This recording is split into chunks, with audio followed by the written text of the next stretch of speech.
Durligans. Oh, I got an echo here. What's going on? Listen, I made a new video for this release party. First of all, okay, I'm gonna do welcome later. Check out this new vid. Tell me what you think.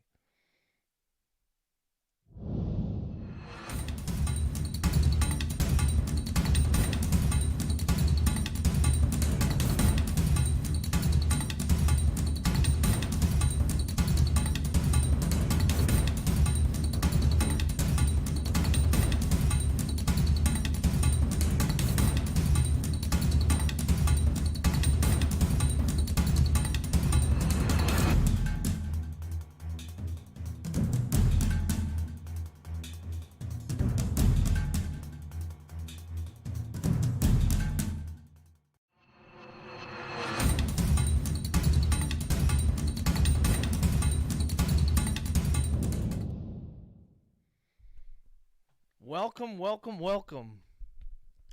We're testing out something new here, guys.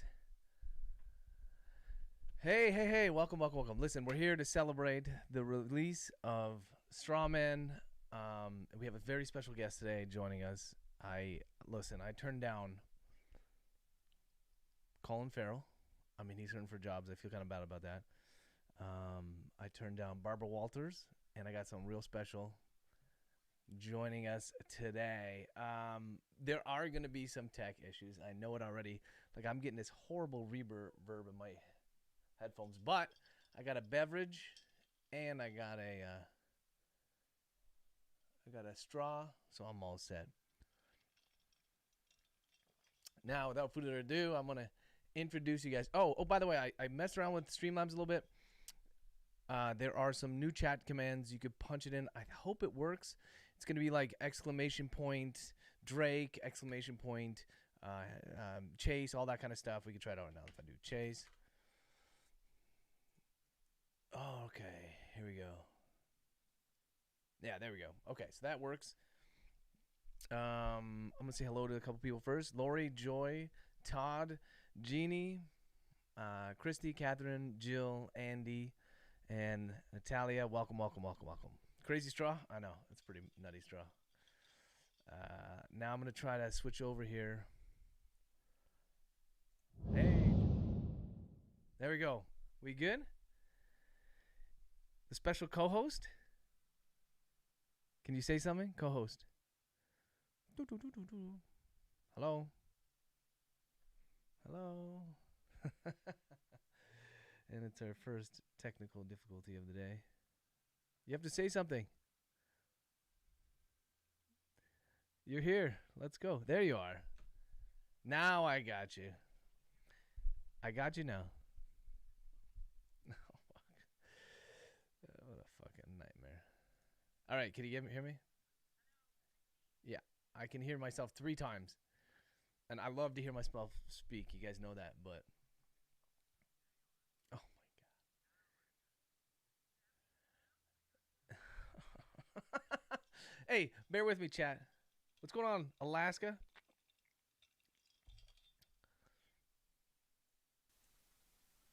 All right. Listen, we are live. You're my special co-host. Oh my God. Hey, you might not be able to hear her. Hold on a second.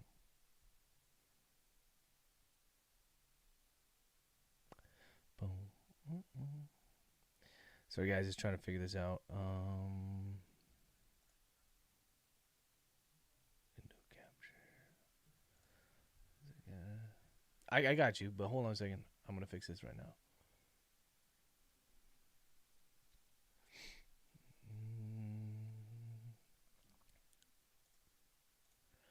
Can you say something?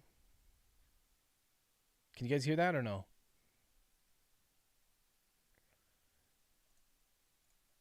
Ash is very low. Evening, Trevor. Welcome, welcome. Current book. Hey, listen, Jennifer, just put that other book down. Come on. Hey, what's up, Matt? Ash, can you say something? Can you guys hear her or no? No. All right, try now. Say something now. Hello. Hello.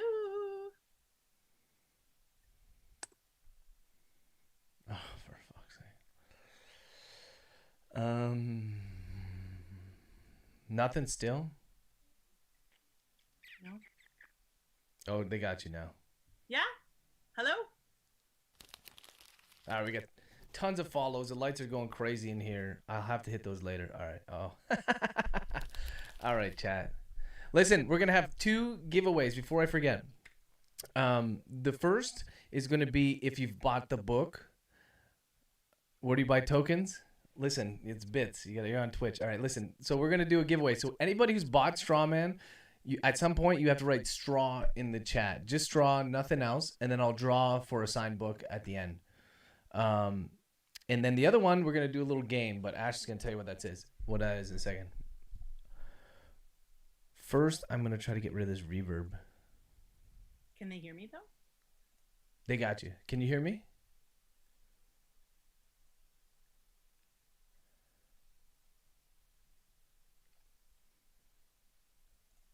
You can't hear me, eh? All right, whatever. I'm going to deal with this. What's up, Craig? Samantha, welcome. Listen. Oh, yeah. All right, whatever. Let's go. Let's get started. You got some questions for me? Okay, so hi. I'm hoping everyone can hear me. Thank you for turning down all the celebrity offers you had for being host tonight. I feel really privileged. I consider myself to be Barbara Walters 2.0 right now.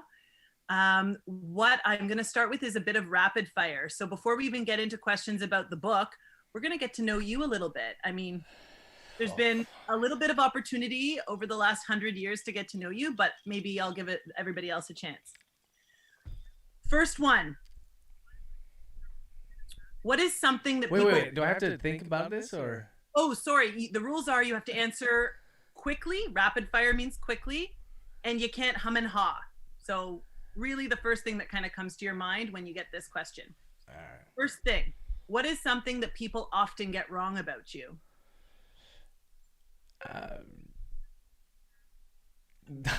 What?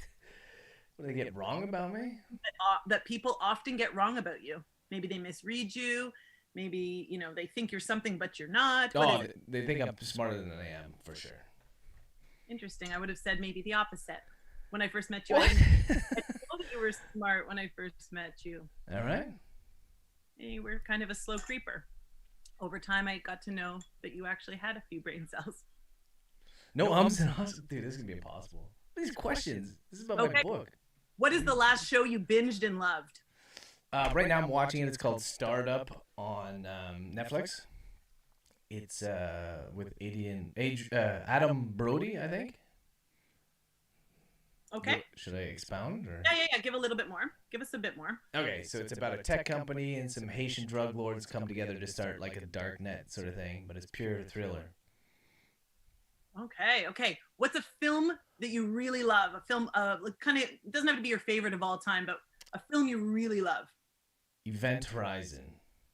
I think Event Horizon is one of those bizarre combination of sci-fi and horror that just really works so well. A concert you'll never forget.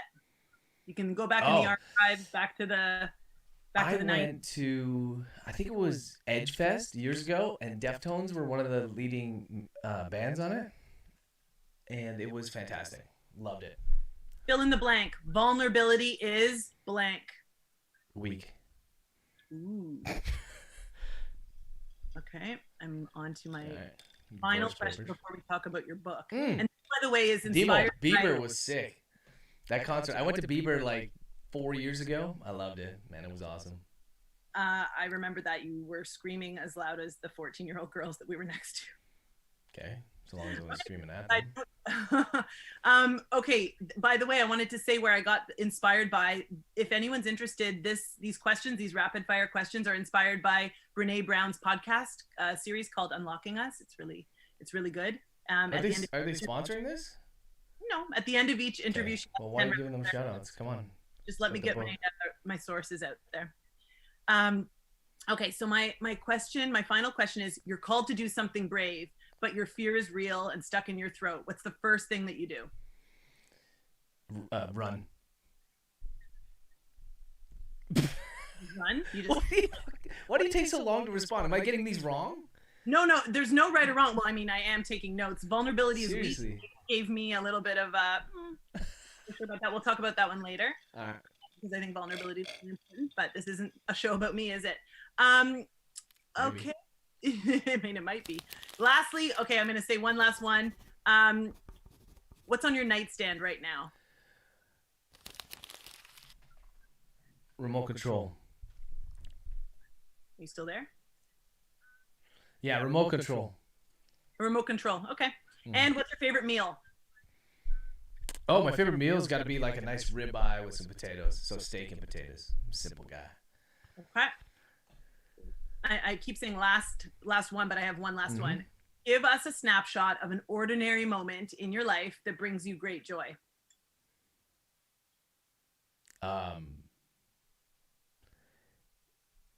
Just browsing Twitch, I guess.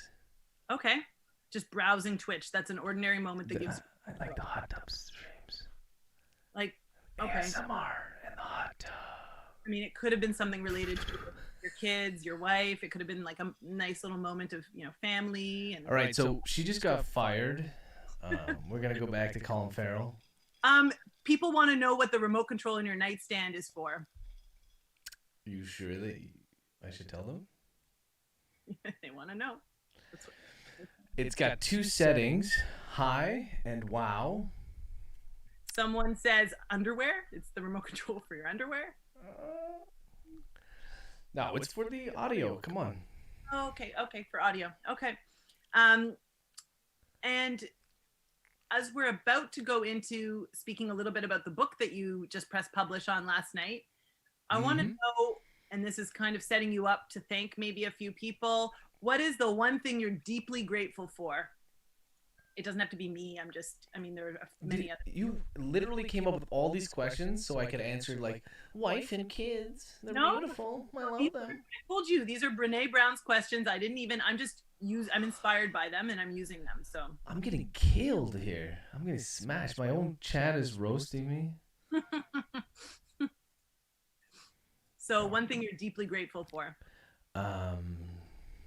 My health and a little bit of liberty they allow us here. Okay. Health and liberty. Family. I guess. Family. Loved ones. Okay. Cool. Yeah, I guess I'm included in there. Okay, that's yeah, pretty you're in good. There. Okay. I'm grateful that you came and decided to just entertain everyone tonight. And I'm thinking I just feel fortunate to be here after all of the celebrity offerings that he had to really be host. So I just want to let everybody know that I feel really, really blessed. # blessed tonight. # blessed. So I guess moving forward, I want to know a little bit about this book that I've seen you write for the last while. I would love to hear what's different about this book compared to the last few from the Drake series. So this is Strawman. What makes it different? Okay. Hold on. I got to deal with this reverb. It's driving me nutty. Okay. I'll just be sitting having my straw wine. Something's going on here. I hope other people are having their beverage of choice tonight. Yeah, what's everyone drinking? Type in the chat what you're drinking.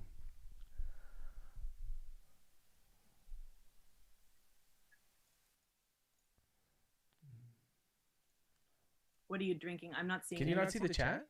I can see the chat, but I don't see any drinks. Maybe Come on, people. No drinks tonight? It's okay. The night's still a puppy. Testing. Can you guys hear me? Can anybody hear me or no? I can hear you. Yeah, you're good now? You can hear me? Yeah? All right, beer, vodka soda to get in game shape for the next tournament. What's up, Andre? I'm boring. I'm drinking Crystal Light. I hope there's vodka in that. Just kidding. I'm at work, so Diet Coke, lol. All right.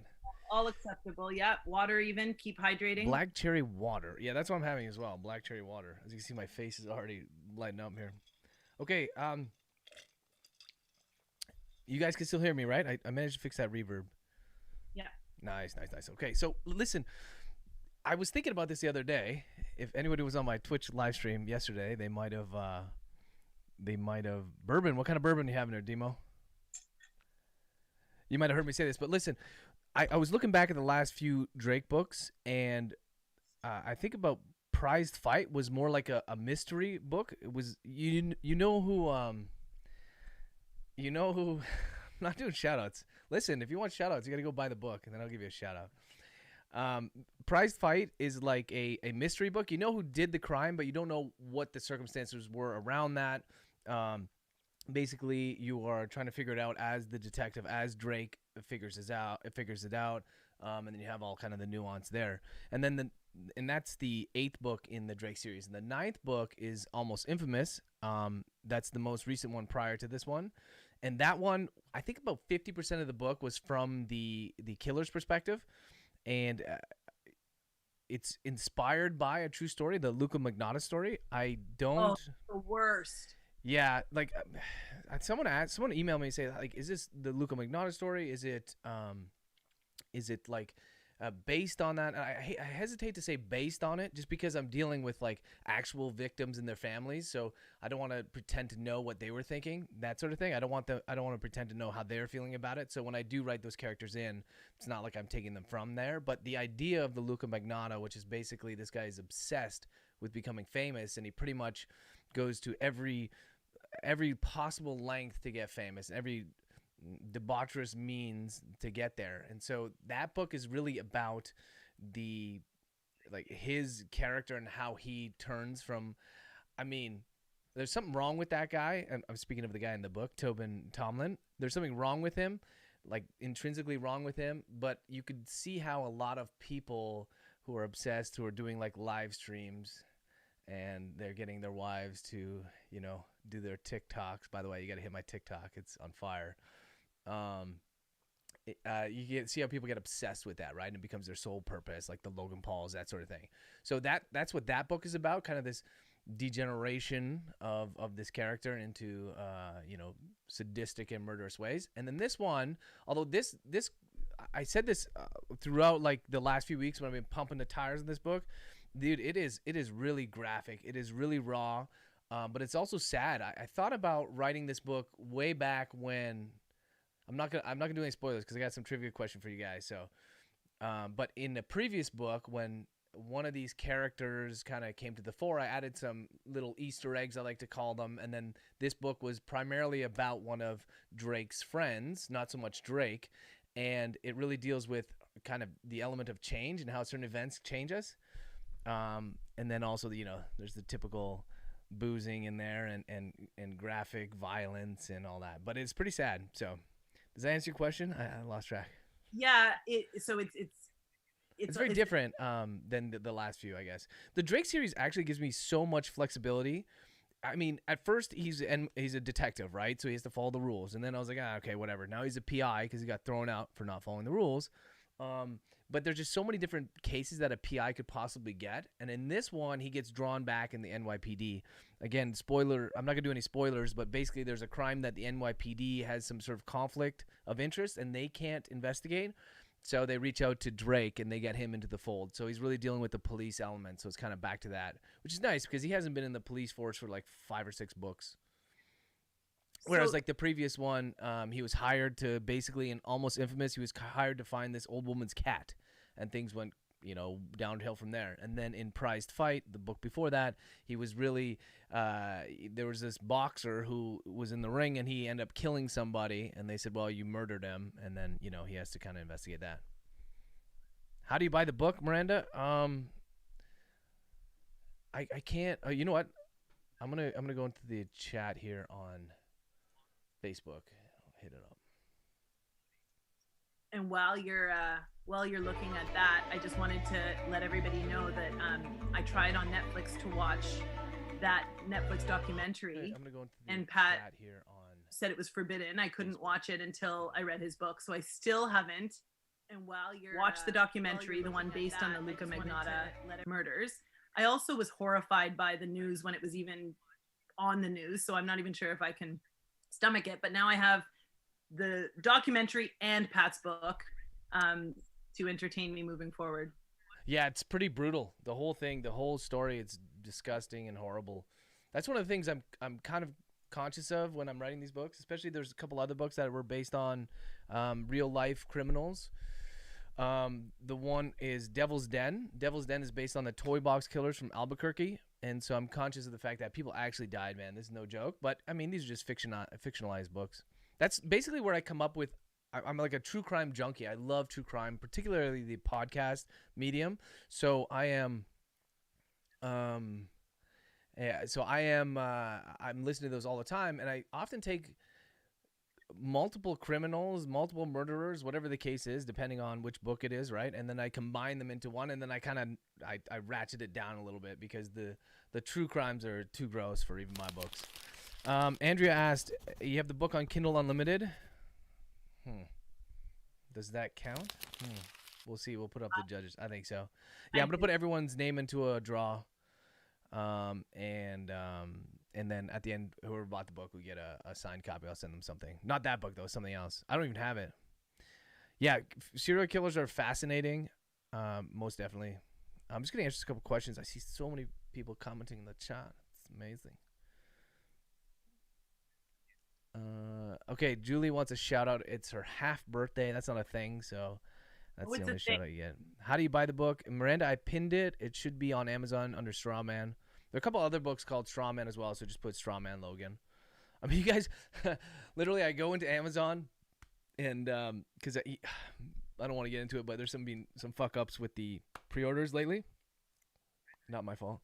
Yeah, it's my fault. But so I usually type in the name to try to find it, and then it shows up, and it's like the first thing. I can't even finish writing the word straw, and it's like Strawman Patrick Logan. I'm like, oh, you assholes are looking every day for it. You'd be so pissed. A return to form horror. This book is not horror, Andy.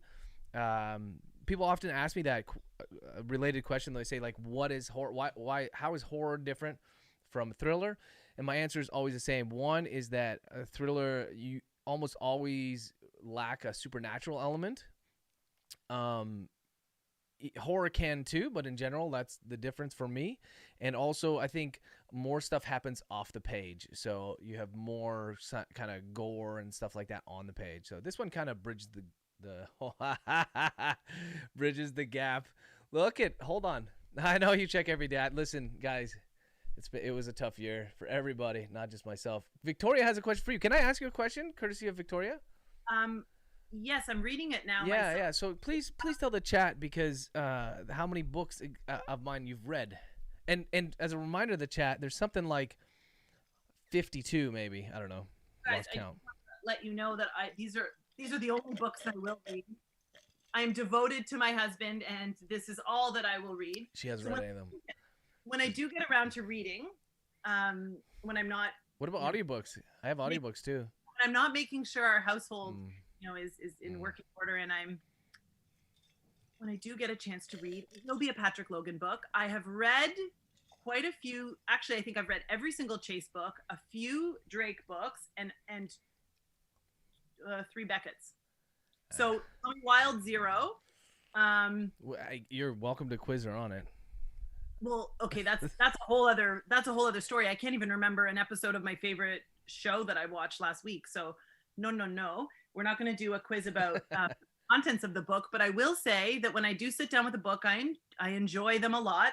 Thrillers are my favorite. True crime's my favorite, and Patrick Logan's my favorite. But have I read all 52? No. And you are a better woman than I am, Victoria, because I know you have. Cindy, the next Chase book is coming out this month. This month for sure. I know. I know there are 2 weeks left in May. I know. So that household stuff you're gonna have to be doing because I'm gonna be crushing this. Yeah, a lot of my. Thank you, Jessica, for the like. A lot of the books that I had planned to come out last year got pushed back, and now they've kind of piled up a little bit. Thanks for joining, Miranda. Have a good one. Yeah, Cindy, it's done. Like, I don't know if you guys were here, but I actually last summer I started streaming every single day, and what I was doing is I was just basically. Let me start from the beginning. So I don't type my books. I dictate. I got this thing here, and I have a program that turns my words into into words on the page. So I basically just tell the story, and I speak very quickly, as you can tell, and I just basically don't plan. I just tell the story from start to finish, and that's like the first draft. And I do that on my computer. So last summer I was doing writing my books live on Facebook, Twitch, and YouTube, just like this, and so you guys could see the process. I got a lot of people like, you can't. How do you write books so fast? You're not doing it. You have a ghostwriter. So I said, fuck it, I'm gonna do it live, and you guys can see. And it was actually a lot of fun. It kept me focused. You guys had questions, and you guys seemed to enjoy it. So I'm going to do that again. But that book, the book you're talking about, Cindy, Adverse Effects, I actually wrote last summer during that process. And so, yeah, I won't promise, but yeah. So I wrote that last summer, and I'll have it coming out soon. I have to edit it, but now I'm in the zone, so I'll be back. Yeah, it's funny. I think.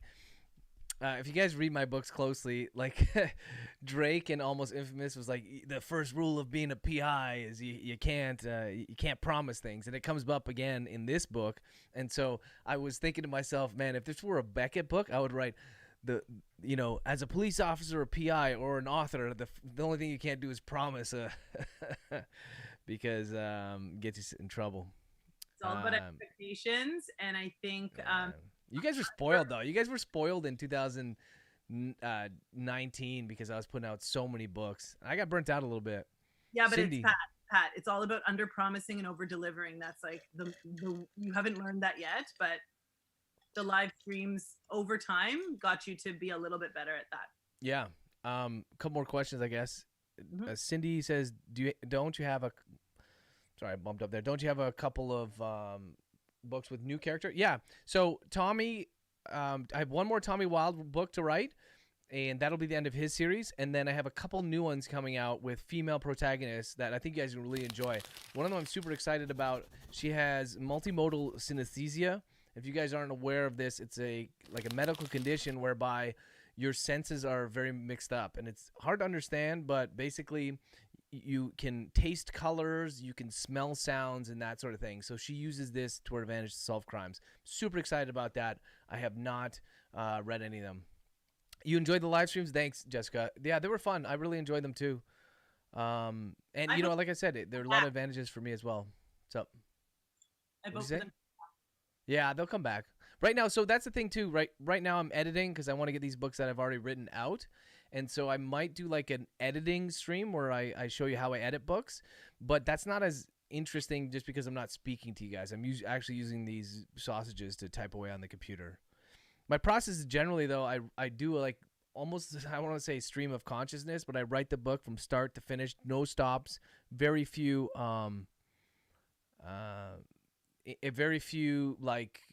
going back and correcting things, and then I'll do like a full rewrite that takes about the same amount of time to write the book. And then basically someone asked about, Victoria, you asked about ARC readers. You guys you're like literally, when's the book? And if you know, my deadlines are so tight, and I used to meet them, and it was basically the book is done. I have 2 editors on payroll, and they edit it, and then I go one last run through, and then it goes live. Like literally, I finished Straw Man yesterday at 6:00, right before I had to start making dinner.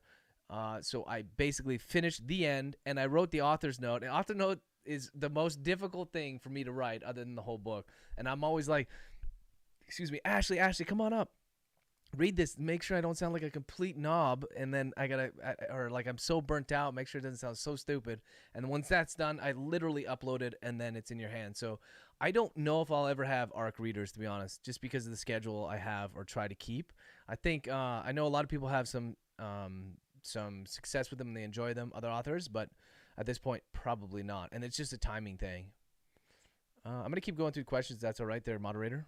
Yeah, yes, you're allowed to, especially because. Oh, dude. Okay, I'd say them. Okay, Andrea, I'll is asking about my next roast, and I mean, part of yeah, you can handle that one. But I think I'll hold off.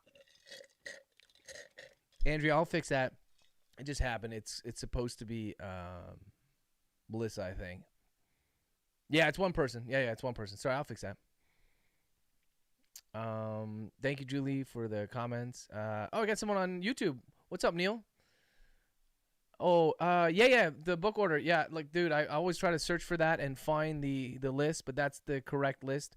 I think almost if you were to go on Amazon and you just sort my books by date, release date, then that's the order they should be read in. I think there's one kind of flip flop there, but that's basically what it is. I know, Lori. That's it, right? I teased you. I gave you a little bonbon, and I was like, now you got to wait for the chocolate bar. Am I right? Ooh, Pat, you got a good question from Andy. Weak sausages. Oh, you want the old Beckett? Oh man, I'm trying to keep up here, guys. This is amazing, by the way. Thank you so much for joining me. This is super fun. Yeah, roast. Oh, you did. You found a typo. You want the old Beckett back? No. So Cindy. Okay, so Cindy, if you pre-ordered and the pre-order was canceled, then that book is essentially dead. Like, it's so bad. I can't even get. Yeah, I know. I can't even get at the blurb that I wrote. I can't even access it. So I'm like, ah, man, what did I write? Because blurbs are kind of difficult to write for me too. So that one is essentially dead. You're never charged though until the book goes live. So don't worry about that. But no, you'll have to re-buy it. Okay, Andy says, I don't, because you guys are following on different mediums here. We got Twitch and YouTube and Facebook. I'll try to read the questions. Actually, they show up on the screen there. Never mind. A lot of directors who make rated R approves a project. Oh, right. Dude, it's almost like you have some Intel. you have some insight here. Um, yeah, I mean, there might be something that works. I'm not gonna spoiler on that. But I do have, as you guys know, I have 3 young daughters, 2 of which read. One of them pretends to read, which is even ridiculously hilarious. But they're big readers, and I feel sometimes that I just want them to read my stuff. Thanks, Lawrence, for the like. So we are going to maybe work on some books for younger audiences, but they're not allowed on the stream. This is 18 plus stream. Adverse effects next, May 28th. Thanks for the reminder, Neil. Got you, my guy. Yeah, I'm doing my best. That's another thing too, though. So you guys have a specific, date, like the 28th is when it goes live, but Kindle locks me out like 4 days beforehand. So for me, it's 24th, and you're like, oh, it's just 4 days, but literally that's the that's 4 days is killer for me. If Matt Shaw can write a kid series, did he write it under his own name? You guys who don't know, Just yeah, to for a second, the voice that you use for them, you need to change that voice that you use to the imitate. kids. Matt Shaw writes like extreme horror books. I've read a few, and he's very active on Facebook as well. I've said this before. It's not really my cup of tea, but I can appreciate it. And did he write it under his own name? Wow. So that's one of the things. If I do write a book for a younger audience, I will definitely change the name. And it won't be to be secretive or anything like that. But what happens is if kids are browsing, and by kids, teenagers, whatever, and they see or they enjoy one of my books for a younger audience, and they click on it, Amazon will just be like, buy this next book, and they might like recommend Almost Infamous, which wouldn't be great for them. So that's why I would change my name a little bit. But I'd let you guys know. I don't really care. Someone asked me, yeah, when I wrote my first few books, which are in the horror genre, like, did you ever think of it doing like a pen name? Weren't you nervous? I'm like, nah, I don't really give a shit about that sort of thing. I am who I am. Like it, hate it, whatever. Move on.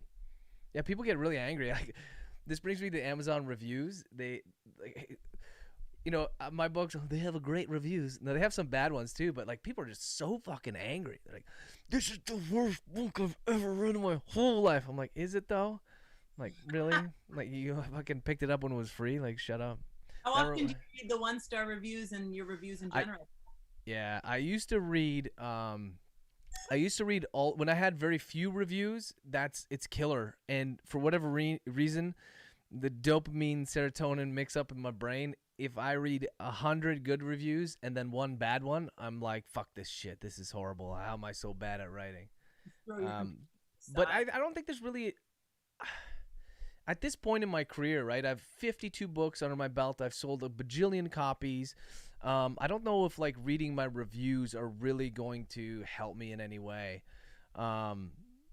I think for me, just reading other books helps. I'm always trying to improve. Don't get me wrong. I'm not saying I'm like the pinnacle.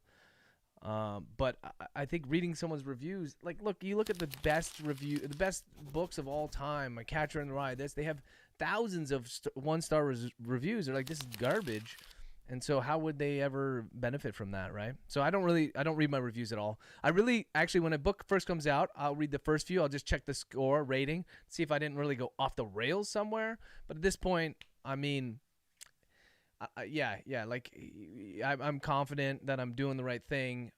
If I do write books that are kind of outside the genre, then I expect kind of mixed reviews. What might be key is to listen to your top fans if they have feedback on your books. Yeah, for sure. I mean, look, the books are different in every way. So some of them are going to appeal to more people than others, but it's my style. So clearly you guys are here watching, you enjoy the style. I'm grateful for it. And so I just kind of write the books that I want to read. That's literally what I do. I write the books that I want to read. I just love to read this type of book. So that's what I write. And thankfully there's a market for that. And you guys have been amazing. You have some good questions happening. I know, dude, you guys are awesome. Okay. But I'm just going to keep enjoying my straw. Okay, you're great, so you don't even thank you, Catherine. Yeah, I just don't find, again, I get really down on bad reviews, even to this day, and I have thousands and thousands of good reviews, but I get kind of beat down by them, and it's always some asshole who's like, I fucking blah, blah, blah. They're like, whatever. It's all useless. It's stupid. Like, why did they swear? Why did they say the F word? I'm like, hey, because someone just got stripped of their skin beside them, so maybe they're not going to say, oh, hey, fiddlesticks. This...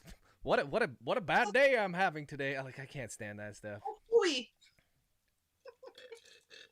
Yeah, oh pooey. Lost my skin today. I'll grow another one tomorrow. God, is that you slurping? Yeah, that's me slurping. Dude, well, listen, I'm out. Okay, so I'm going to do a couple more of these questions. I just wanted them to know it wasn't me slurping through my straw. Cindy asks, oh, it's not you. No, it's me probably. Cindy asks, do I have a favorite author besides myself? Okay. It was just the myself part that threw me off there. I like a lot of authors. I grew up reading Goosebumps, R.L. Stine, then Christopher Pike, then Stephen King and Clive Barker. So if we were thinking about my favorite author of all time, it just has to be Stephen King. Although I read his most recent book and not a fan, some of the most recent ones. But because those ones really set me on this path, I think that he's my favorite. My favorite book of all time, though, is a Clive Barker book called The Great and Secret Show. So I love that. But right now I read a lot of other indie authors. There are great horror indie authors out there. Drawing blank. And a lot of well, look, let me see what I just read. What about that married couple that you like reading? Oh, no, okay. Dude, they're going to kill me. But Lex and LT Vargas and Tim McBain are bomb, man. They're amazing. So they write the Violet Darger series. Although remember I had her on here and she was like the Darger series. So I'm like, okay, you don't even know how to pronounce your own character's name. But their books, yeah. Come on, it's Darger. Anyways, I always kept saying like Dagger in my head, and I thought she was playing on that, but no, it's Darger. Okay, they're fantastic. I love them. They're great people too. So I read most recently a Blake Pierce book. The first time reading her or him. I don't know who it is, but that's good too. And she pumps out pumps out a ton of content. Yeah, all her protagonists are female, so I assumed. A Blake Banner book, a different guy I just read. The one who wrote, maybe Victoria, you can help me with this. Who wrote one of my favorite books in recent time? Hold on, bear with me.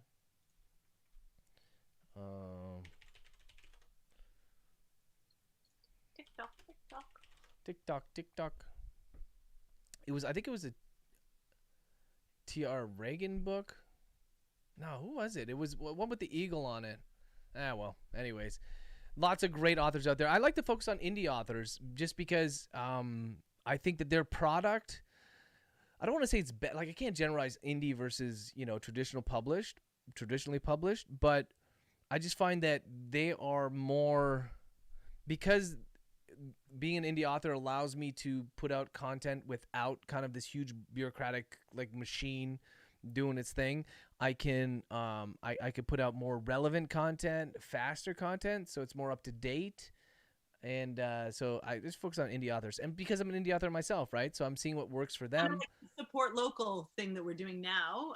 We support Montreal restaurants and companies, and so same thing with indie authors. You gotta support your people. Yeah, I mean, like, listen, there are 100 million books on Kindle. Most of them don't ever get one sale. So maybe don't give your money to Stephen King. Nah, do whatever you want. Read whatever you want, as long as you read my books. Am I right? Yeah. Go back Okay. to those questions, Pat. You've got some good ones there. People were asking. You want me to read them? I got one from Julie. What's your favorite book of all the ones you've written? Is it hard to choose? No, it's Strawman. I always say that because I always like to get better with each book. Like, what's your favorite book is my most recent one, and I know it's kind of cheesy, but this one for me, it's the longest book I've ever written too. So you guys on Kindle Unlimited are getting one fucking hell of a deal. $9.99 a month. You can read thousands, millions of my words, but it's 105,000 words. Previous biggest book was Devil's Den at like 95. This one I think just kind of hit all the right notes for me. It's because I keep saying it, but it's kind of sad. It's obviously graphic. It's got the mystery involved. It's got all the elements. And this is one I could see that could really be turned into like a TV special. And I don't know, like, someone asked me if the books have to be read in order, and from a marketing perspective, they should not have to be read in order, if that makes sense to you, because it just gives you so many more opportunities to market individual books. But for me, all of my books are pretty much that's the way I write them. I write series where you have like one main problem, and then you have like these arcs that go over multiple books. For the Drake series, it was like until Ken Smith was no longer, like the end of Drug Lord Part 2. And then like there's other character arcs as well, and we're getting into like the second or third arc. But this book, I think, can be read out of order. It can be read on its own. There are only a few things you'd be like, well, what the fuck is he talking about? Who's this Beckett guy? The Insatiable series. You like that one, Victoria? Yeah, I love that one too. That was, again, I don't know what's my obsession with Skin here. But yeah, those were the first book. I think that Skin was the second book I ever wrote. The first one I just shelved, but I still enjoy that one. Yeah. Pat, tell about the cover for Skin and what the story there was. How many iterations and what it looked like before. Do you have a copy of the OG one? I could go run and get it. Yeah. You want to grab it? Yeah, it essentially looks like skin, like human skin. Yeah, I I'll go get it. I'm gonna get to your questions, guys, but when it comes to, I get these. Okay, I'm in a bunch of author groups, right? And most of them, almost all of them, are just as annoying AF. Like, they're really, really brutal, and I have to leave some of them. But the questions always come up, like, how can I, like, well, I can't get a cover. I made my own cover, and it looks like a piece of shit. It looks like a dog turd, and like, no one's buying my book. I wrote my blurb. It's like one run-on sentence. I don't know why I'm not successful as an author. And the advice is always sound. It's like, hey, get a pro cover. How are you marketing? I don't do marketing. I only write books. I'm like, okay, well, I mean, they'll say like, oh, Andy Weir wrote a book, and look at that, he didn't do any marketing. Well, it's like, okay, why get a job? Just to get a lottery ticket, you might win. It's a good strategy, right? So my advice to these people is like, get a pro cover and do some marketing. Like, you wouldn't, if you made a running shoe, you could tell everyone you want, like, this is the best running shoe, and it could be the best running shoe. But if it's not in fucking Nike store, no one's gonna buy it. That's the reality. So I'm on a bit of a tangent here, but when it comes to the cover, I made my own cover, and I'm pretty good at Photoshop. I mean, you guys saw those videos, man. They're legit. The ones that started the stream. By the way, anybody who says they like the videos, then they might get a special prize because I spent too much time doing them. But like, I'm not a pro cover designer, so I'm not gonna do that. But that being said, my first one, I did do my own cover, and I'm still kind of proud of it. And she's gonna show it to you in 1 sec. Got it. Look at that. Okay, can you move? You gotta move it to your right. Yeah, There you go. So it's supposed to look like skin. I don't know if it picks it up on your It's ghetto texture. scuffed camera. All right, all right. I think it's it almost has like texture to it. And then I brought the Oh, that's a new one. ooh, Oh, it's kind of cutting out. Move it back a bit. Yeah, that one's legit. That one's a pro cover for sure. yeah. And then okay, so even then on that cover, I had like an idea of what I wanted it to be, and that's the guys at ebook launch, by the way. They're fantastic if you need a cover. And I was very specific about it. You know how you are your first book. You just want it needs to be the perfect way. Like, I'm going to be exactly the way I think of it. But the reality is these cover designers and good cover designers know what sells, knows what people are looking for, and they should be able to make a cover design based on just a little small idea of what your book's about. Look at it. Go to the bookstore. Like, all the thriller covers for the male protagonist is his silhouette on a city bright background, right? Like usually, I don't know, reds and oranges and stuff like that. And the reason why people keep making them this way is because they keep selling, and it gives the reader a specific expectation. Like romance covers, you got this dude with like sauced out of his mind with these big pecs, yeah, ripped out, just like me. I could do that, but I'm writing books. But Did they ask you to model for the cover? You said no. they did. They're just racist against redheads, unfortunately. But Racism. Just whatever. It's a race. We're leprechauns. But yeah. So. Sorry, Cindy. I am drinking wine out of a straw. It's for straw man. Oh, all right. I'm gonna get to a few more questions here. Andy says, whatever, think about teaming up with another author. Yes, I have spoken to several authors about this. The division of labor is very difficult when you're writing. I love rap music, and I love how they do so many collabs, and I don't understand why more like rock musicians don't do that. They're missing out. You're hitting different markets. You're combining two things that are hot and making them hotter. Am I right? Cardi B, let's go. The problem with writing a book is that either one of two things usually happens. One is that the bigger name, James Patterson, okay? James Patterson has more books published, I think, than anybody else in the world. Over 500, 1,000 maybe.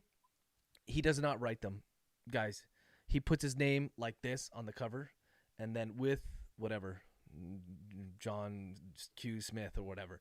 Very, very small. And that guy wrote that book. He doesn't even read them, man. He doesn't even look at them. He probably has an idea like, I don't know, there's a skin suit and there's a bad guy, and that's it. So that's usually what happens in reality. And then people will buy that book because it says James Patterson. John Q. Smith will get like a little bit of cash, but no one will ever go buy a John Q. Smith book. Then the other way of doing it is even worse, I think, is you just basically have one person who writes fast, one person writes slow, and then you're like this, and then you get into scrap. So I am very much open to doing something like that. I don't know how it would work. I've asked you. Listen, you guys talk to Lex and Tim McBain because I'd love to write a book with them. I was like, hey, let's write a book together. Like, nah, we're not gonna do that. And then he fucking put out a book with E.M. Smith. Like, dude, they're so big like me, man. It's like, so whatever. Maybe it's like a return to grade school where you want to play with the friends and no one wanted to play with you. That was not my experience. I was the cool kid. Katavina, yes, I already said Stephen King, R.L. Stine, Christopher Pike, Clive Barker. Now I get some inspiration from mostly from like true crime podcasts and TV shows as well.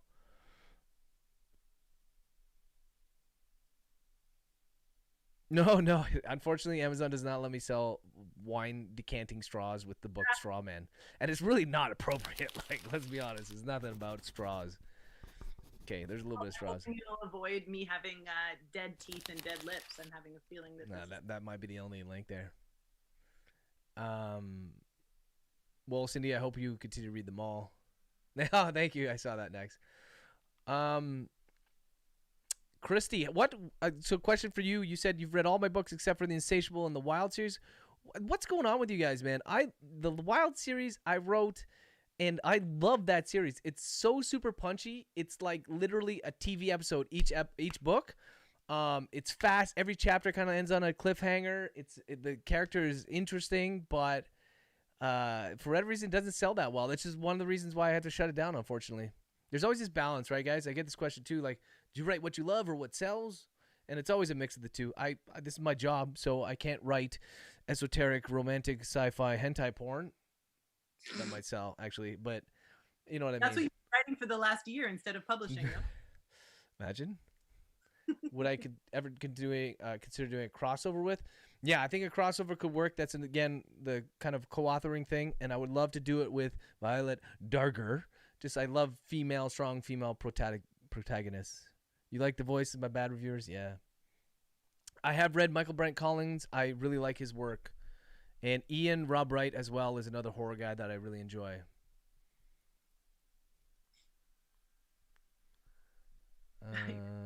Everyone are horrible. Like everyone. Laura, you need to read the third book in that series then, the Wild series.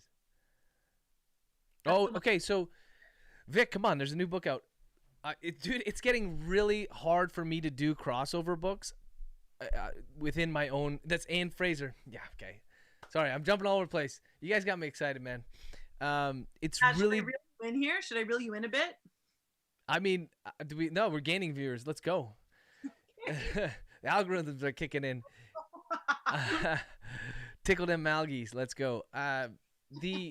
It's very difficult. Like I'm cognizant that not everybody is a uber thrilligan, and so they haven't read every single book, and so I don't want to spend half a book talking about what happened in another book just in case you didn't read it. And then chronologically, it gets very difficult. So I think to date, I've kept everything chronologically in sync in terms of certain characters, maybe Beckett, who's no longer active, let's say, and Tommy and the fucking stupid-ass DA, Mark Trumbo, who I just want something bad to happen to this guy. He had fucking Ken Smith, who was the worst mayor in the history of New York City, just pure smuggling drugs, whatever. And then you have DA Trumbo, and I'm like, bro, I can't have a good mayor. Anyway, so that whole mayoral thing, that will come to a head, by the way. I realized for the last, 7 books in different series, I was like, he will become the next mayor. He will. So in the start of the next Tommy book, he will become mayor-ish, maybe. Okay, Pat, I have another question for you. This is not in the chat, but do you know what's happening in the next book? The one that you haven't written yet, the one that's in your... Which one? Any series, where it's going, or do you sit down to write and then get it out there? Yeah, thank you. You guys, they like the cover, huh? I'm going to get another drink, but I'm just going to comment. I'll answer that question in a second. But the last book that I really enjoyed was Find Me by Anne Fraser. Thank you so much, Victoria. And there's a second book in that series coming out. I'm just going to grab a drink. Hold on. It's going to go leave me. So, no, I don't. Do I know what's going to happen? No. No way. I have an idea, all right? So for Straw Man, I don't think this is a spoiler. Before you speak, show them what you're drinking on behalf of, or in honor of. One of our favorite characters, in honor of the book being released. I don't know why it's not focusing. That's Drake's. Oh, I'm delayed on. I can't see it yet. Oh yeah. So no, I don't know what happens. So I basically come up with an idea of an antagonist. My series now are quite long, so I don't need to invent the primary characters. What up, Asfund? So basically, I'll have an idea. So for this one, the idea was that there would be a bad guy who is taking women's skin and stitching them back together. Okay? Oh. So that's basically the idea I have, and that's it. And the story will come out. And I usually start the story like a prologue from either the victim or the killer's perspective. And then I hop into the main character, and I basically, wherever they left off, because all my main characters have severe problems, heroin, whatever. They're killers, they're heroin addicts, they're booze hounds, and I just run with it. That's it. And then oftentimes I'll order covers in advance. So I'll have an idea for a catchy title. I'll have an idea that it kind of relates to it. And then that's it. I order it, pay for the cover, and I get it. And then that kind of also gets me going. Gets me Okay. All right. I know some people didn't read them in order. I don't think it really matters. You don't really have to read Chase she's in the first 3 Drake books before she goes on her own.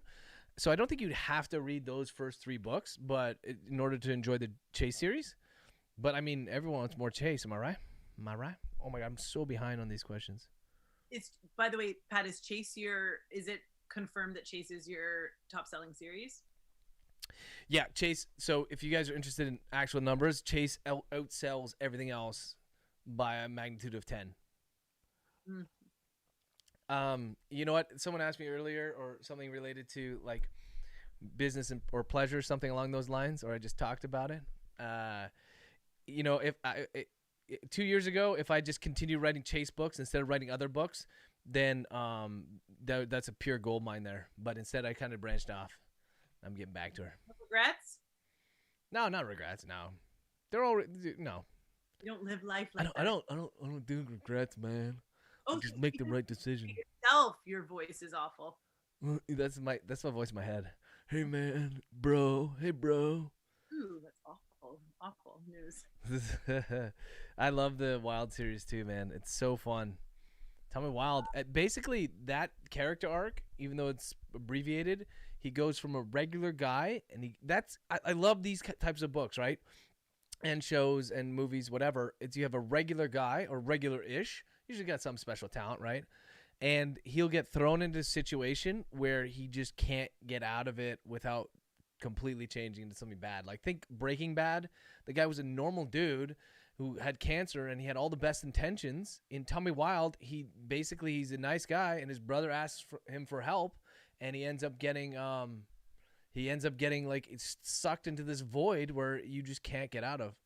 Pat, turn it to the chat. Ask them how many of them would help their brother out. Give the circumstance. See what they say. All right. So you have a brother who calls you up, and your brother has some emotional issues, let's say, and he says, I need your help. And you go to help him, and there's a dead body there. And he says, I didn't really kill him. He died. It was a drug deal gone bad, and he just died. I don't know what happened to him. But then as you're thinking about it, you think that probably your brother had something to do with his death. Would you help him out, or would you go to the police? Your brother has already some past history with the police, so what would you do? What would you do? Hey, what's up, Jeff? Thanks, buddy. Jeff Menapace as well, but guys, pick up his books. They're fantastic. Yeah. Or I think he's Italian, so Jeff Menapace. Andy's feeling attacked right now. Good. Andy, if you guys don't know, Andy's actually my brother. Adopted, but whatever. The last name there. You're feeling attacked. Well, Andy, why don't we flip the script on you? What would you do if Pat called you and needed help? Jessica, thank you very much for joining. I hope you guys are having fun, man. Like when I turned down all those celebs, it's because they wanted to be super red carpet professional. See, and I can't professional.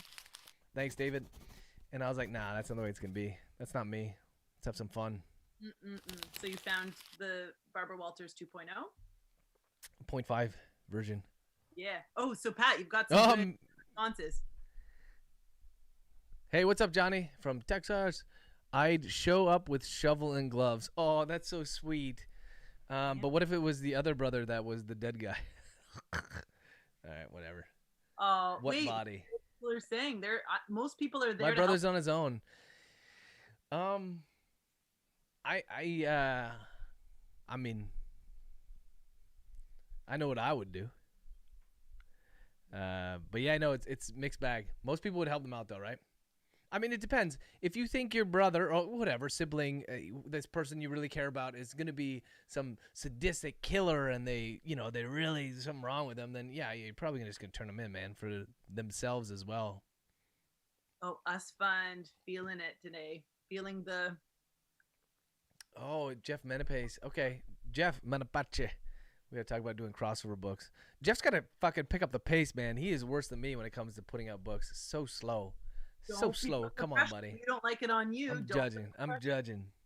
Yeah, the Meatloaf. Man, okay. Some of you may have seen that there was a little teaser in the Facebook group where I posted the reading order. There might have been a book you weren't expecting. And I've written most of that already. And there are some fucking banger one-liners. Like, Beckett's books, I'm like, dude, this guy is so ridiculous. I've said this before, but literally, he is what a lot of people think and want to say, but are obviously fearful of offending people and don't want to offend people to the extent that he does. But that's why it's cathartic for me to write him, because it's like, oh man, these people are pissing me off. So then I just fucking spew it through his lens, and I love it. Hey, Banksy, you would call me for advice how to deal with the body? Did you get someone else entrenched in your diabolical plan? When is book 7 of Sacrifice coming out? Can I answer this, sir, moderator? Yes, you're allowed to answer in short, not in long. I can't answer anything short. I don't. Okay, I don't know. We've noticed. You're supposed to rein me in here. I know. Tried a few times. I really had some plans. I mentioned this during a couple live streams ago. I had some awesome plans for that series. I really tied it into the other series, into the Insatiable series, and I was bringing it all together, coalescing. That, by the way, I'm not sure who asked that. Christy, what did you think of Shores of the Marrow? No spoiler alert, but it does not have a Disney ending, and I don't think that went over too well. Like, I got some flack for that. People did not like it. It was not supposed to be the end. I thought it was a great end to that part of the series, and then it would blow up to something bigger. The problem is the bigger thing is just so big it would take up so much of my time. And right now, I'm since written 30 thriller books, so that's kind of where I'm at. I thought you didn't read reviews. How did you know you got in trouble for that? I got emails and shit, bro. You guys are savage. Oh. But I do look at the rate. Listen, if you're on, okay, for all you authors out there, your worst reviewed book is probably your first one in the series. And the reason why is because you get new people reading the book, and you're going to have a percentage of those people who just don't jive with your style, who just don't like your way of writing, and so they're not going to like it. But if a person reads the second book in the series, that person who read the first one and didn't like it is not going to read the second. So your kind of your rating should always go up. And then if you get to like the sixth, and then there's always going to be people dropping off during the series as longer it gets, and I understand that. And then you get to like the last book, and it's 6 books, and the 100 books are short, so it's not really long. It's not drawn out or anything like that. And then you get some worse reviews. You're like, okay, they did not like that. Thanks, Beck. Appreciate it. That same analogy work with kids? Like, the more you have, the more you like? I think they're listening. They're listening. Because by that logic, you should like candy. I mean, the more you have, the more you like them all. Oh, all right. Yeah. Okay. I'm trying to catch up here. Cute dimples, Ash. I didn't know I had dimples, but thank you. Okay, whatever, bro. This is about me. Yep. I'm like gonna. When will you let your girls read the books? You have one now. There, I should have a good dimple now for a while. I mean, I'm okay with them reading them anytime they want, really, to be honest with you. Okay. Now we have to have an off discussion about this. Sorry, I'm just getting some more dimples.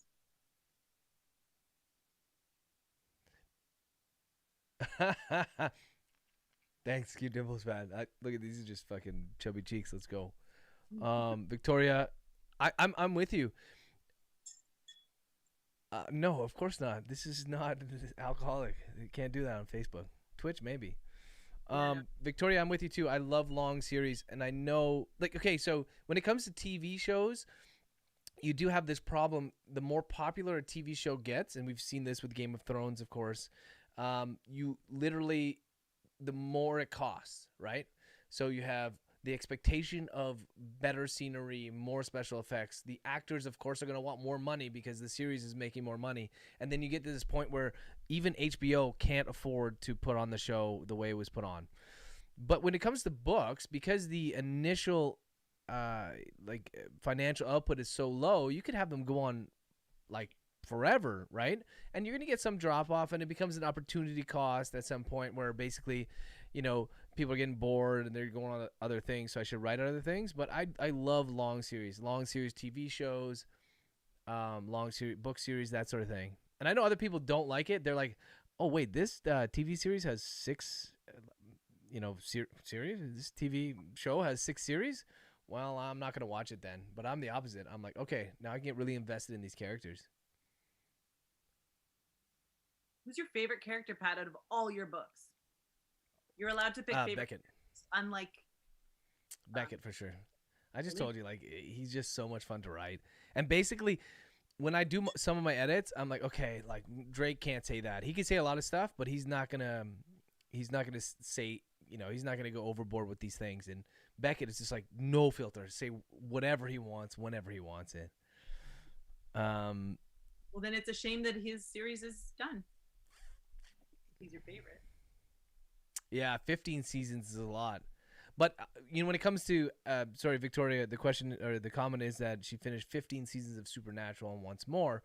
The problem with that, actors are getting older and they want to try different things, whereas my characters do whatever the fuck I want them to do at all times. Not really. They do their own thing. When do you see my books coming to the big screen? Meatloaf. Everyone loves that Meatloaf thing, eh? You gotta know Beckett to know that Meatloaf story. But that was one of the best lines, I think, and everyone loved that. Sorry, what was I saying before? Oh, big screen. Yeah. It's complicated. I've had some offers of people want to represent my work. I just didn't feel that they were, they weren't balls deep. What's up, Jane? Okay, came at a good time, I guess, when I just said that. But yeah, so I just haven't had the kind of the real manpower I want behind it. But I'm excited. With Hulu, Prime, Netflix, they all want more content. So hopefully someone comes by and offers me a good deal. I think someone asked me not that long ago, they said, would you be one of those guys who's like, the book, the show or movie or whatever has to be this way because your book is written this way? And I'm like, nah. It's a different medium. I don't know how to make a movie. I know what I like, or a TV show. But if they want to take it and run with it, then that's what I let them do. What if they portrayed characters in a different fashion? Would you let Don't really care. I mean, listen, if I had a choice without being that guy, if I want fucking all red Skittles in my bowl or whatever, pure Britney Spears, no. But if I got to say, like, I want Chase to be this way, I want her to be kind of just, fucking not putting up with any shit, or I want Drake to be a curmudgeon, if I want Beckett to be just irreverent, you know what I mean? That's kind of what the characters are, and I figured if they pick that to make it into a book or movie, a movie or a TV show, then that's the way they would make them. But I understand that these things don't always translate, and they have to change them, so I'm okay with that. I want to answer a question from Johnny Ray. Yes, he will be in libraries because I just found him at my local library when I walked in there last week. So if he's in mine, he might be in yours. And if not, you could probably request the books be ordered from the library. About that. So the reason my paperback books are priced the way they are is because they are available in libraries. It's complicated. You literally just have to go to your librarian and say, I want his books, and sign a form, and they can get them. This is U.S. I assume it's everywhere. It's U.S., Canada, whatever. So they're on that kind of special list of books that everyone wants in their stocking, but you have to ask them for it. So yeah, we just had them in my local library, so I'm super stoked. They will not be in bookstores, unfortunately. Again, but boring, complicated. Yeah. If you're interested in, if you ever need casting for Chase Adams, someone has offered here to play Chase Adams. So that's great. Yeah. You don't have to even look in Hollywood at all. Who would I want to play the characters? Well, I mean, you work at a public library, Johnny? Yeah, you have to just form. Everyone wants to play Chase. Okay, listen. Emily Blunt is playing Chase. That's who everyone thought would be the best one. So sorry, taken away. And who is Drake? I remember though there was Oh, it was that guy from. No, he's super old, but he looks young. Drugs, Botox, whatever. Whatever works, bro. But who was? Oh my god, I don't even know his name. Like Neil McDermott or something like so waspy, but. Jeffrey Dean Morgan? No, it wasn't him. I think Victoria, I think she might have said or posted it or something. I think, yeah, I'm remembering Victoria weighing in heavily there. Andy wrote, "Your boy Stephen King has dabbled in nonfiction. Would you ever consider doing?"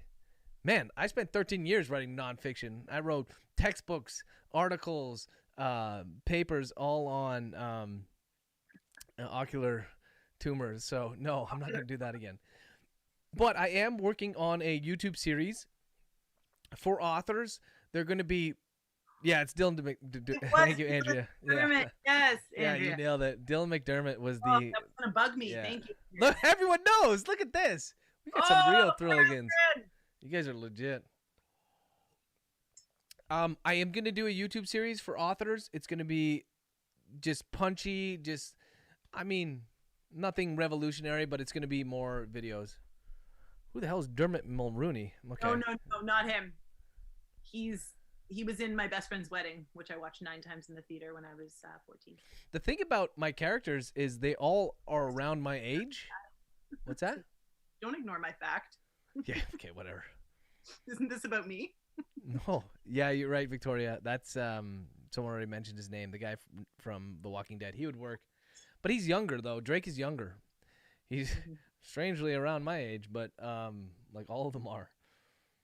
He comes off as older. I had one person come into one of my live sessions like, "Wow, you're so young." So I was blushing, but whatever. And I was like, "Oh, great." He goes, "No, I thought you were so old because your characters." Like, no, just a lot of life experience. A really good filter and some good lighting. I have my lights here. If you guys hit the like button, then that's a Facebook like. I can't even point.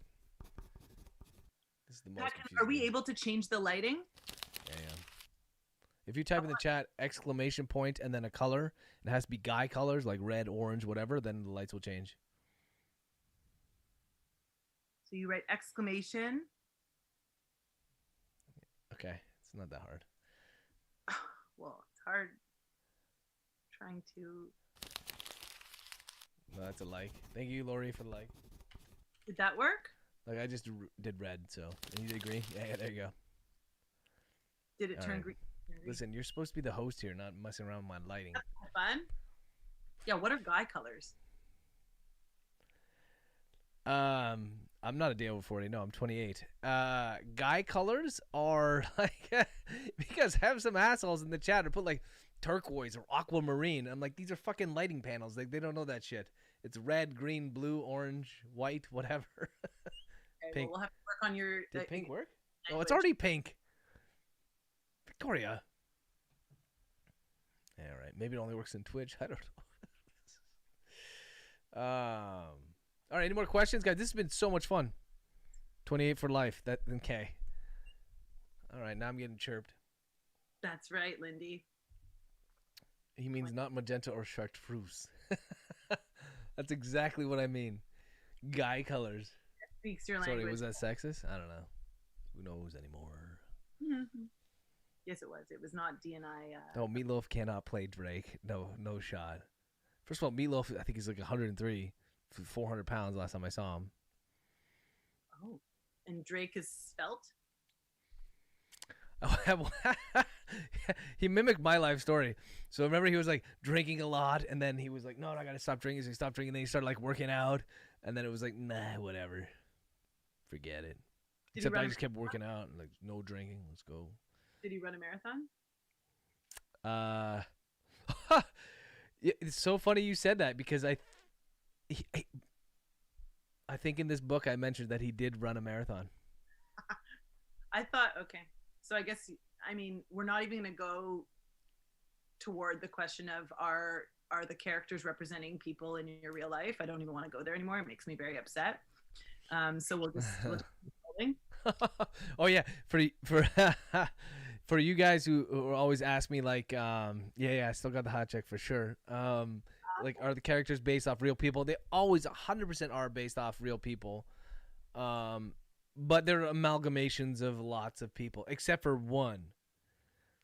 One in Insatiable, there's one character. I can't remember her fucking name. What's her name? will remember her Who's name. the wife in the Insatiable series? Don't say it, guys. Don't say it. Margot, Margie, Nope. Maggie. Don't give him any ammunition to liken me to. Someone tell me who that is. It is an awful, awful reality. It's my reality. I read the book and hated that character, so that says a lot. She comes to me after reading Skin, the only book she ever read, and she goes, I just hate that one character, and it's the wife of the main character. Dude, we're going to do trivia tonight where you guys got to stump me on my own books, and we're not going to do it because I cannot remember anything. But whoever that character is, I'm like, no, that's you, 100%. What's her name? Do you remember? Yeah, of course I do. Well, tell Chad. It's Marley, and she's Marley. That's it. 100% Marley. Like 0%. Can we get a hashtag Marley in the chat? I don't know. No one, if they want me to ever return, will do that. And Andy, don't even. But what I will say is that you can take a little bit from different characters and you're like, but there's no one that should be representative of an entire human, especially in a 300-page book. It doesn't do it justice. And I don't think you'd invite Marley to co-host with you, would you? Nah, probably not. Oh. Marley. Was it with an IE? I spelled it wrong anyway. We're smarter than that, Pat. Yes, Victoria. You're getting nothing to whatever. She was a bit much. She's awful. She was. I mean, if you didn't like Marley, you're gonna fucking hate Lisa Fairchild in Straw Man. Like some of these characters, I just want to strangle them, man. I'm telling you. That name's interesting. What? Lisa Fairchild? Yeah. It's so hard to come up with original names now that have written so many books. Yeah, you already do. I know it's gonna get worse, but she like coming up with names is so difficult because I just don't want to name people the same thing like in a previous book or close to it. So it's hard. Oh, that's Julie. We'll talk later. You get a book signed and sent to you. No, Lisa is not based on Ashley. I can't believe she asked that. Lisa's like 5 years older than Ashley. That's why. Oh, that's why. That's right. Do you still need ideas for names though? Because we can get people to throw in some good names. And I steal them from chat all the time. So fair warning.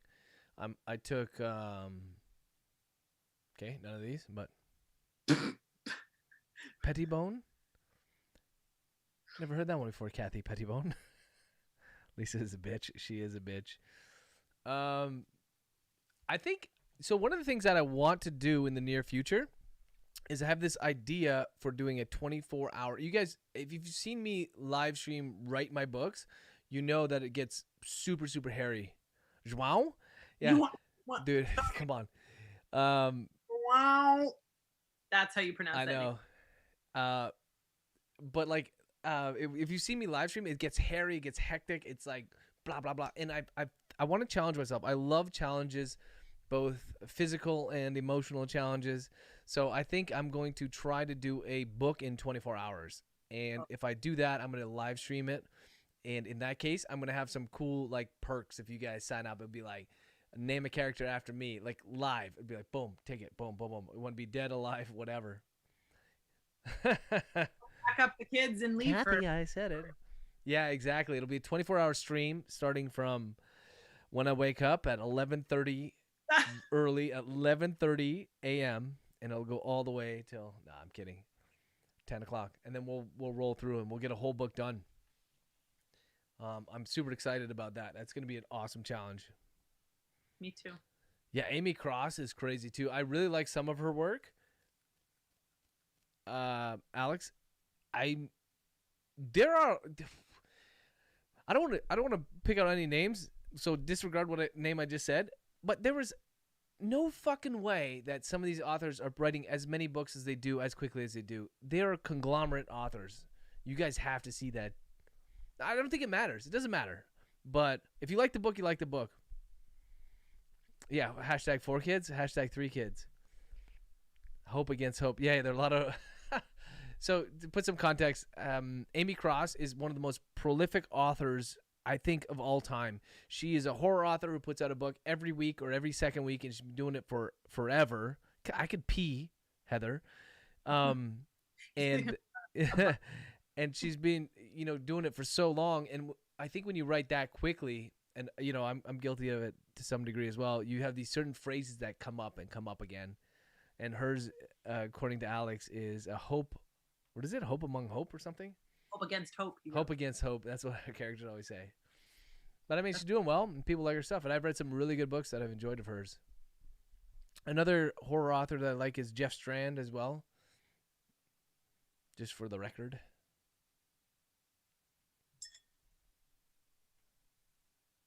Host, we got some dead space. You need to say something.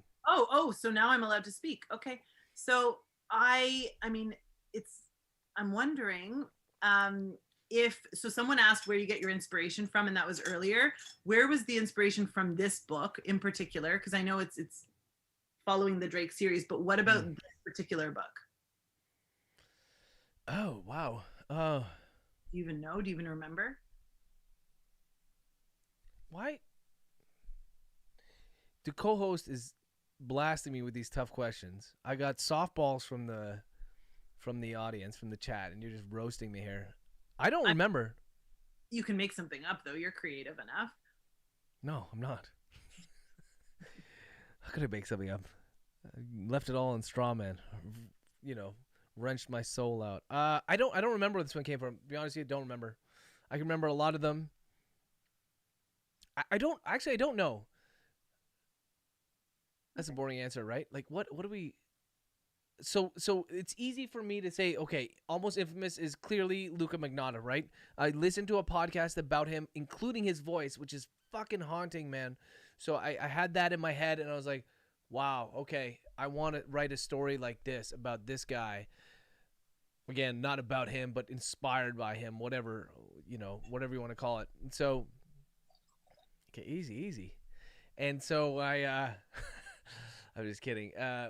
So that one is very easy to point out. I listened to a podcast on the Toy Box Killer, or Killers as it is, in Albuquerque, and that became Devil's Den.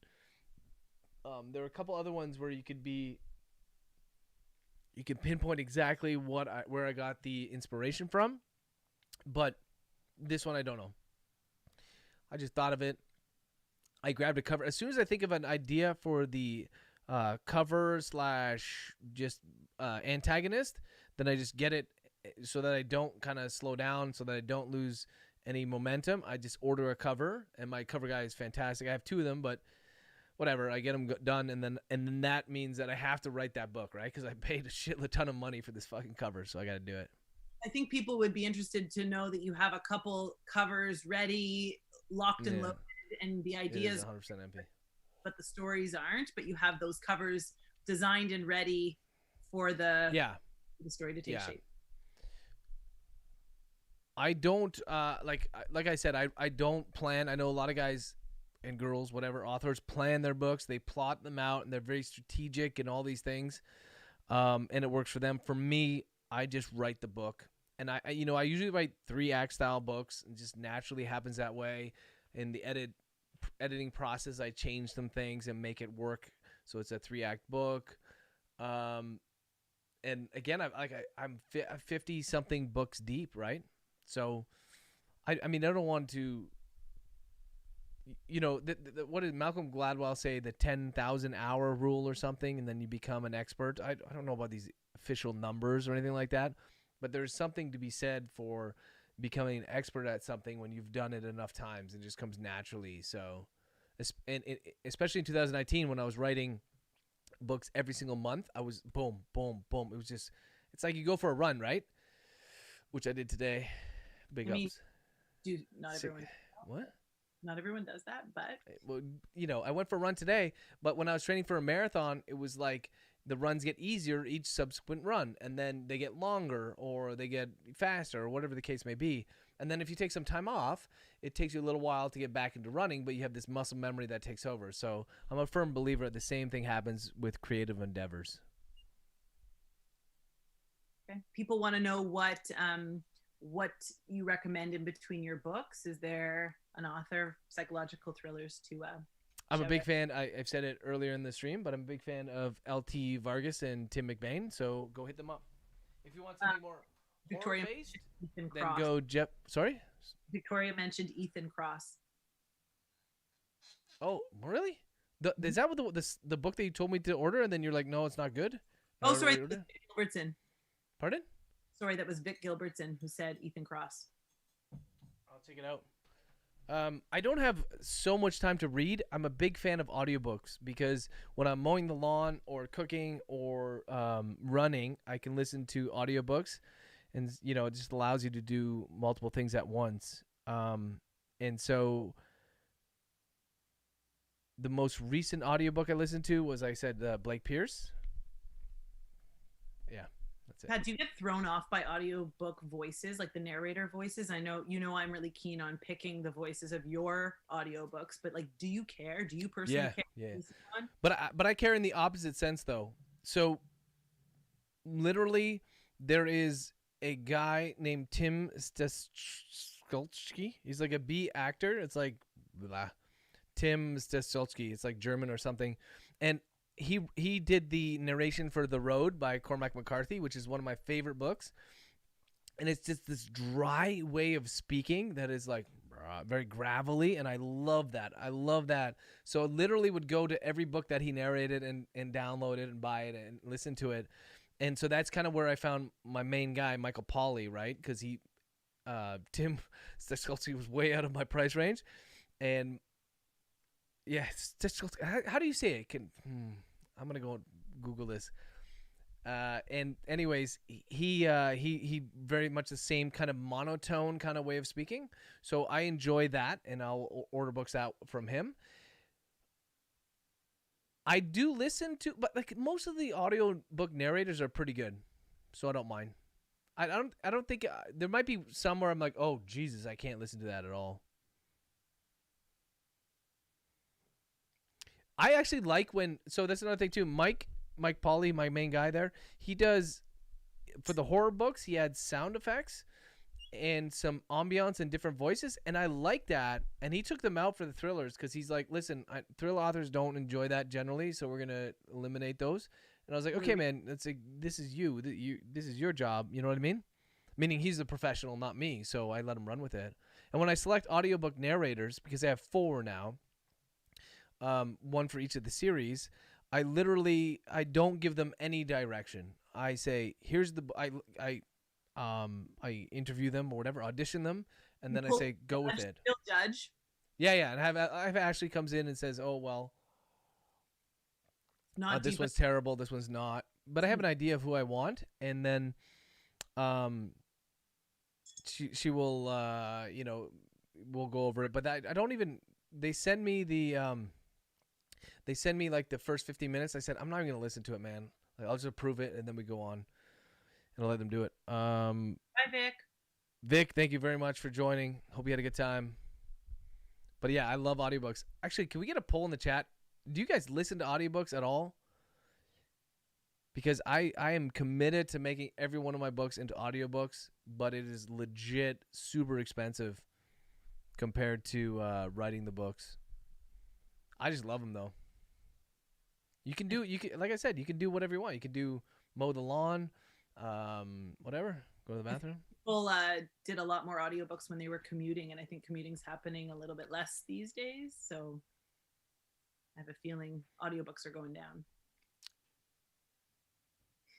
Victoria, okay. Children to hear audiobooks. I mean, Victoria, what's going on here? You get some time to yourself or what? Are you in the bath?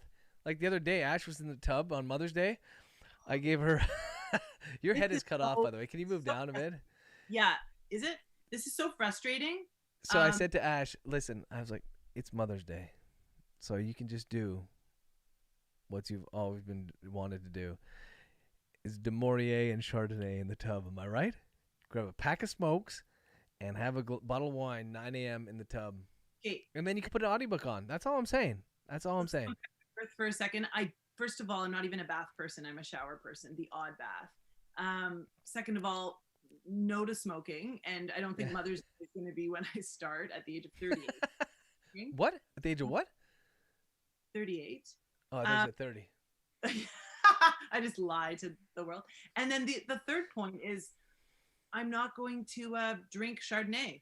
Like, I'm fucking not with you. but What I three. mean is that you could do other things. So if you wanted to smoke a packet de Maurier while drinking a bottle of Chardonnay in the tub with some Bubblet, You just like that it all with some rhymes. Bubblet, It's just on and you repeat. got All Mother's- Audio Book, whatever. It's close. It was on repeat, that request, and no, not happening. So Andrea, you get distracted. So I find like I listen to audiobooks primarily when I'm running. And so I find like the distraction works both ways. So it really helps me when I'm feeling gassed at, kilometer 75 or whatever, or for America's mile 50. I'm like, oh, I'm kind of tired. Then I'll just zone into the audiobook. But other times I'll zone out of the audiobook and I'll start thinking about things. Usually it's who am I lying to? It's always ideas for new books that are always coming to me, and I'm like, oh, I missed a bunch. But normally it doesn't really matter if the context of the story. What's up, Jay Bean? Everyone's doing great. Yeah, that's tough. Well, listen, if I can help you out by giving you an escape, Victoria, for a few hours. Yeah, and even if family were near at this point, yeah, it's complicated. It's complicated. Yep, it's poor. What is that? Alanis Morissette? It's complicated. There was something that we missed up, and I saw it, and now I'm trying to scroll for it. Yeah, Kindle Unlimited, Andrea, is a godsend for readers, especially like whale readers who read like 20 to 30 books a month.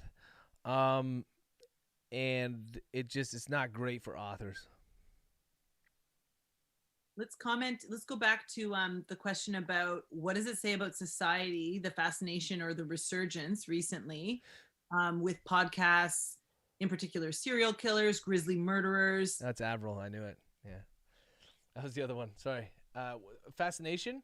There's a huge popularity amongst especially women for true crime podcasts. What's up with that? I think it's completely natural. Like the fact that it's persisted for decades just literally speaks to how natural it is to be interested in some of the more extreme acts that humans can do. I think it also like partially confirms our own normalcy. We're like, okay, good. We're still on track. We're normal. I can see that.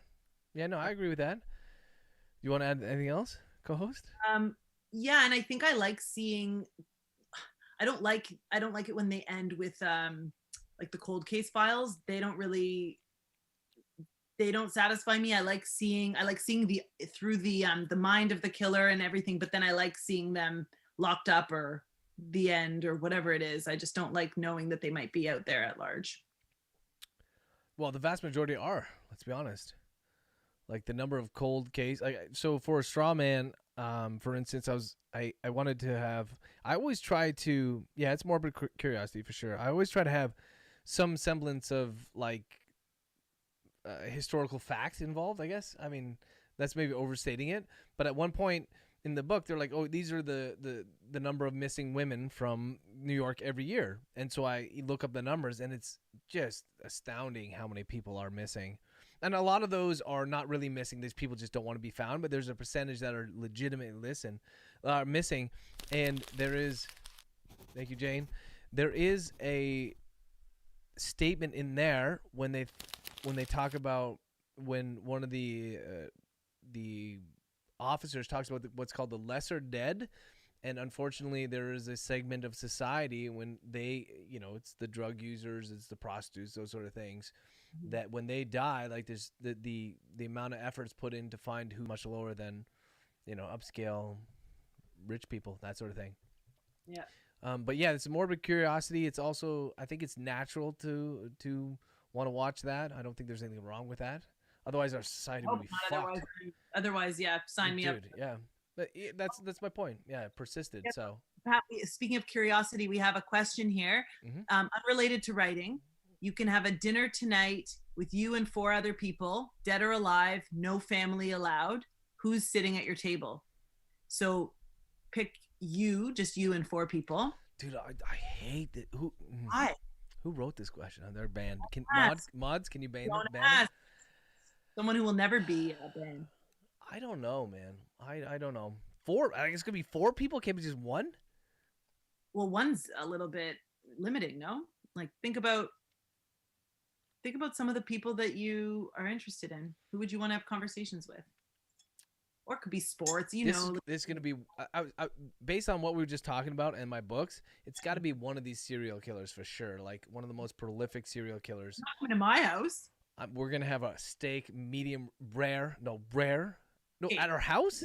Or not to our home. Okay. I guess he Now didn't you're specify. adding qualifications now. Like it's not gonna be at our home. It's safe. Like they're chained up or whatever. But I want. I want to. What's up? Okay, they're chained up. Then that's fine.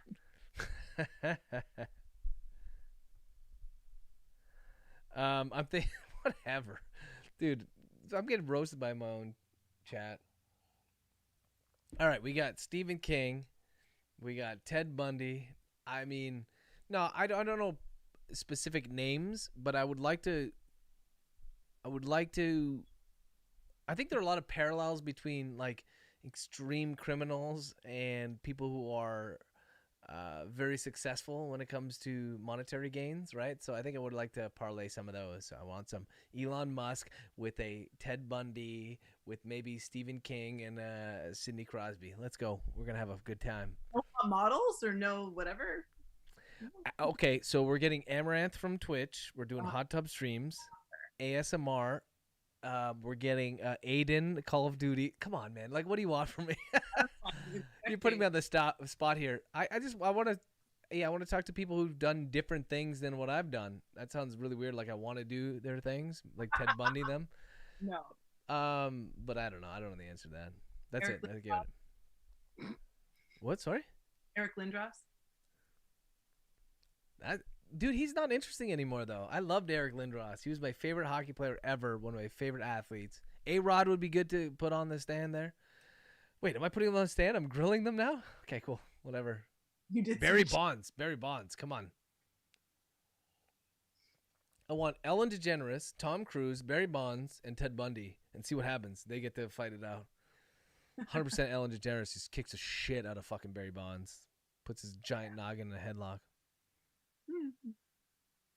Richard Ramirez. So, Johnny, I watched that show.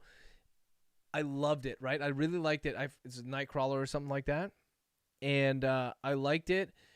The problem with it is, and I really, one of the elements I really liked is like actually, my book, Almost Infamous, came out before that. So, like, whatever, I didn't copy them. But if you notice, like, at the end of that, the Richard Ramirez kind of saga, it was the community that attacked him and held him down, right? And it's like, cops come, right? They captured him. And so that's kind of what happened at the end of Almost Infamous.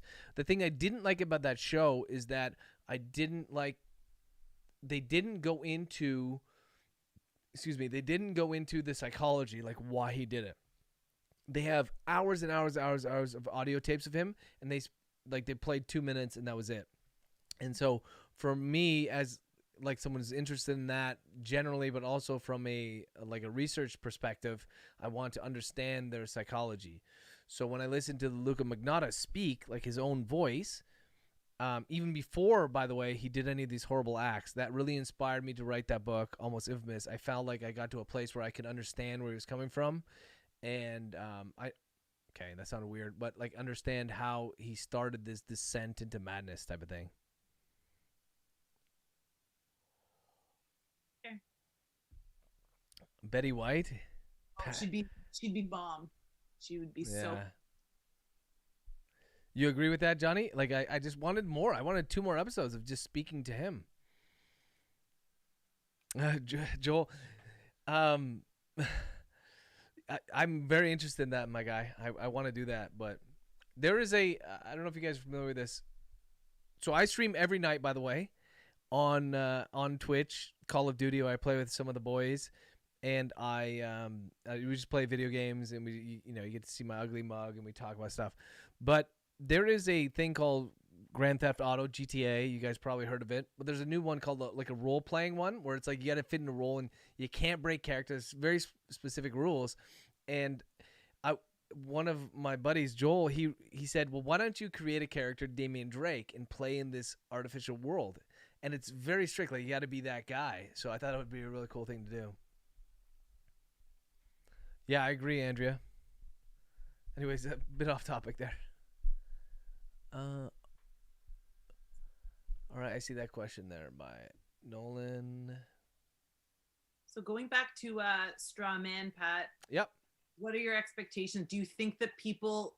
Okay, you've said to me, and I don't know if you said it here or last night, or if you will admit it again, but you said to me that this is your absolute favorite book. Yeah, I said tonight too. Okay. Thanks for paying attention. Well, sometimes the things you say just repeat in my brain, over and over again. Are you objectively saying that it's your best, or like, do you think that people will agree? I don't. I sound so. I'm running for office next month, right? It sounds so political. I don't want to tell people what they think the best book is going to be. No, but you can. The question is, do I like it? It is my favorite book. Yeah. No, I loved it, man. There's some. I always try to put. Look, okay, whatever. I write thriller books. And I write a book a month, but I try to put some philosophy in those books. I try to put some of my beliefs about the world and what the fuck is going on, or why we exist in these books, in these characters. So you might see some themes coming up. There's some in this particular book, you will see some things about like understanding why these bad people, for lack of a better word, do the things that they do, and I try to address that, right? The nature versus nurture thing. And I do that best in this book, I think. So to answer your question, yeah, this is my favorite book. True or false? It's your longest book. Yeah, that's definitely the longest book. It's 105,000 words, so that puts it at like, I don't know. With the paperback, is Linda here? If Linda here, I get reamed. Paperback. Yeah, I get. Look, the Kindle comes out first because the file gets uploaded, boom, and then I have to format it and talk to my cover guy, and he's got to do the spine, blah blah blah. Boring story, but when the paperback comes out, it'll be like 450, 500 pages, something like that. It's all about setting expectations with Linda, though. If you were just to let her know when it's going to come out. Let's not harp on individual people here. Come on. Oh, I'm just saying she'd be fine, but you never let her know. I say it's about a week. Usually it's about a week, and then it's about a month for the audio. The audio for Almost Infamous is done. Mike just emailed me, and I'm gonna review that, and then the audio, I'm gonna send him this one, so it'll be about a month. We'll see. Look at that, pure shill. Okay, did you get it? Because you can enter the draw. One last comment about the draw. If you write straw in the chat and you've bought the book, and I'm gonna check, and we'll get you to send me your receipt. I know. I'll talk about it in a second, Andrea. Then just write straw, and you'll be able to enter the draw, and I'll draw for a signed book. Okay, so the Kindle version. Listen, Andrea, I saw that today. I have no idea how or why. Okay, but hold on. This is, man, why are we getting this? If I put out a paperback, then the Kindle version will reflect the paperback. So without a paperback, it's just a random number that they come up with. I know that Butterfly Kisses, which is free, by the way, for the next 5 days, go grab it if you haven't started yet. But it'll put like a random number, and the paperback comes on, and it'll put that number. So as soon as the paperback comes out, it'll change. But it is the longest book, I promise you. That actually, if I can pose a question to you guys, is there like a number of pages you look at? Do you feel, for most Kindle readers, do you feel like, oh, this is too short, it's not worth my money, that sort of thing? Or do you just like, no, I like this, I'm gonna buy it? Because I do. Not like I'm trying to fucking scam you guys and write like a super short book. Gina's story is quite thin, and it still sold well. Yeah, that was a weird 0.5 book. Oh, right. I think someone just posted a question about that. Yeah, so the 0.5 books, You go off base the description and the cover, I imagine, or I don't want to put words in your mouth, Andrea, but the .5 books are weird. Amazon fucking hates them. It sucks from an author's perspective because I can't put it in the series, and a lot of people they buy a book through Kindle Unlimited, they like it, and they're like, as soon as you're done, it says you want the next one, and you click it, but it won't put the .5 in there, so you don't know what's there. It's annoying. Size doesn't matter, Kathy.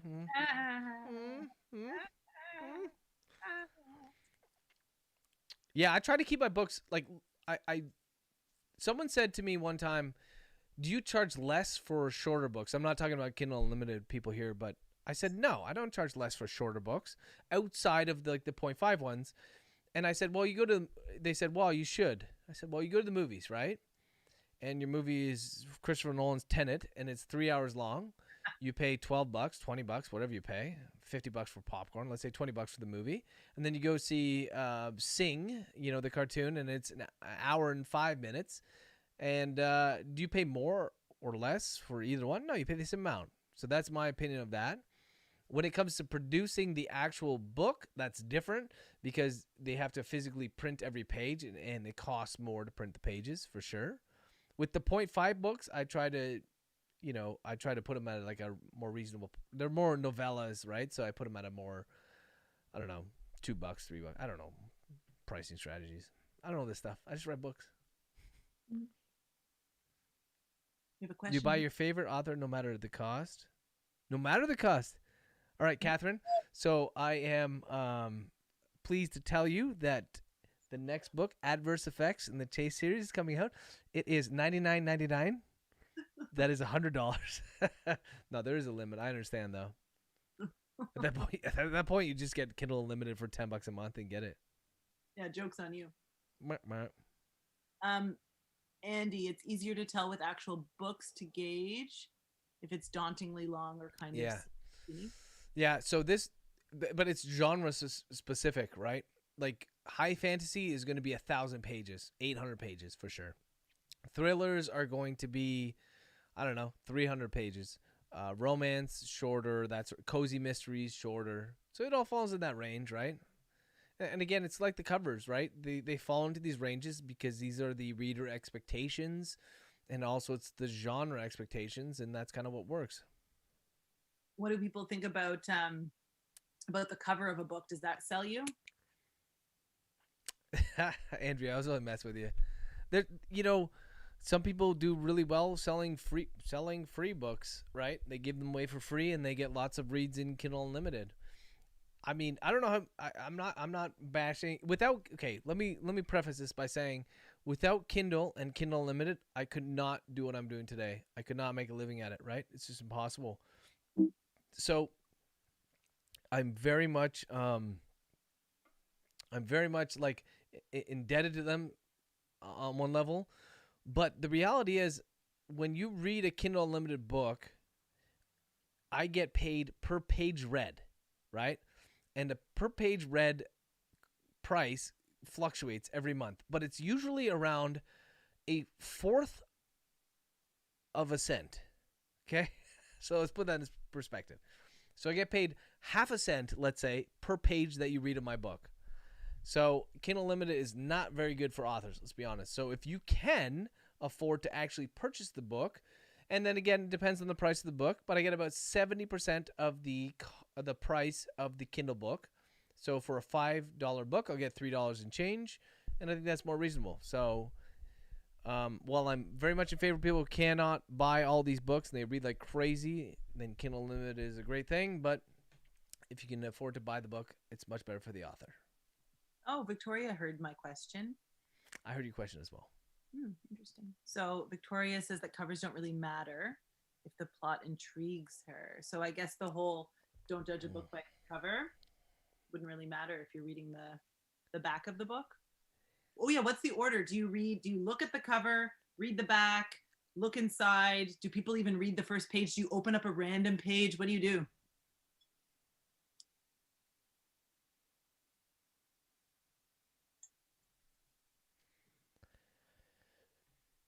While we wait for that, No. So mine are not available in hardcover. I have been accepted into a secret special club on Kindle where they will be offering hardcovers, and I'm looking into that. The thing about that is that I have to then reformat all of the books, and it's going to take a while. Catherine says all of the above. In what order? You look for the largest font. Okay, whatever. I just go Braille. I go Braille all the time. Blurb first, then cover most times. Oh, interesting. Who said that? Victoria, what do you do, Pat? You pick up a book, you read the blurb? Yeah, I'm with Jane on this. It's cover. Like when I'm looking through books that I don't know or authors that I don't know, on Amazon, right? They have books you might like, and there's a whole carousel of them, right? And I just find a cover. Okay, I like that cover. I click it, and then I read the synopsis, and then I buy. Pretty much it. I don't read the inside page. Wow. I do kind of glance at the. Don't tell people this. Reviews don't matter. But I kind of glance at what the review is, and actually, to be honest with you, if it's really good or really bad, that's intriguing to me. If it's in the middle, I'm like, eh. But if it's really bad, I'm like, okay, why? This book is super popular because they recommended it to me. So I'm going to look at why people disliked it.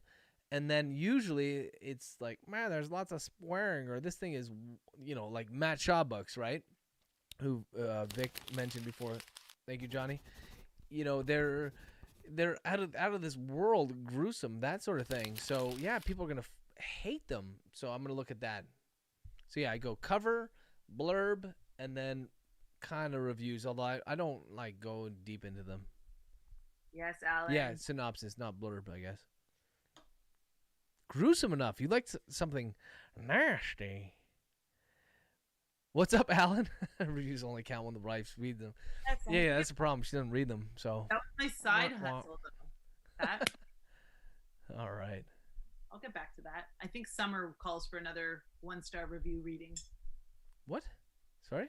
My review readings, 1-star review. Oh. I think yeah. I if you guys are on, you guys saw that? Okay. So on Instagram, she actually read my 1-star reviews, and then it's hilarious.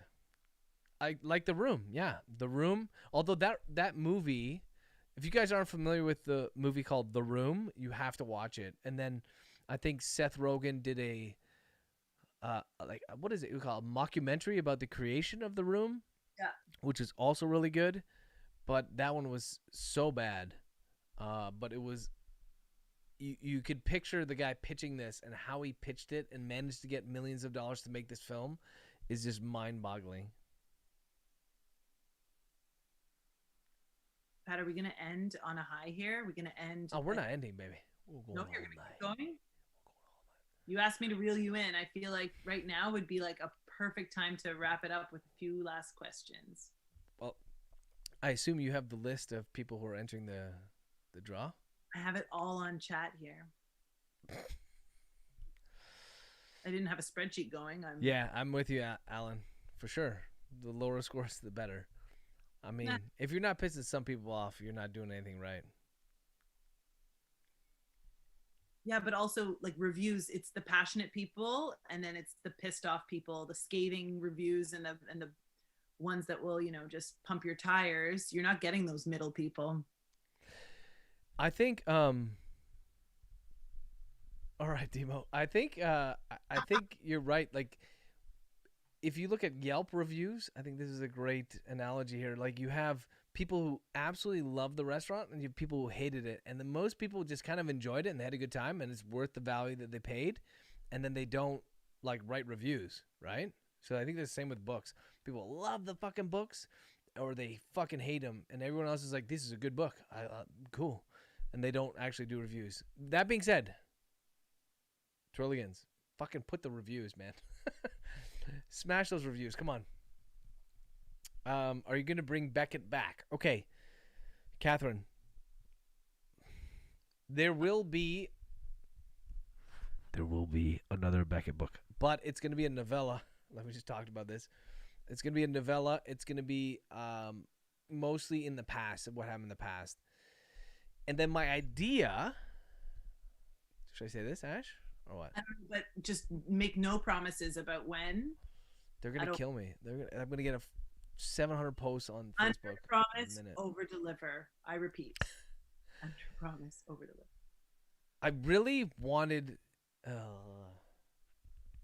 because I got into the Johnny Blue, I want to write a series with Beckett and Tommy Wilde. And so my idea is for them to coalesce in New Orleans, where they're at right now, where Beckett's at right now, and have them do their own series. I think it would be hilarious. I think it would be amazing with Tommy. Well, no, I'm going to leave it at that. Yeah, leave it at that. The problem is, man, like, as Ash alluded to earlier, Chase runs the business here. She runs Pathological Inc., which is my publishing company. So I got to put out more Chase books. Pathological Ink shirt. Oh, hi, Mark. Yeah, yes, Queen. Whatever. So, yes, Queen. We got a new one. It's no, King. No. Oh yeah.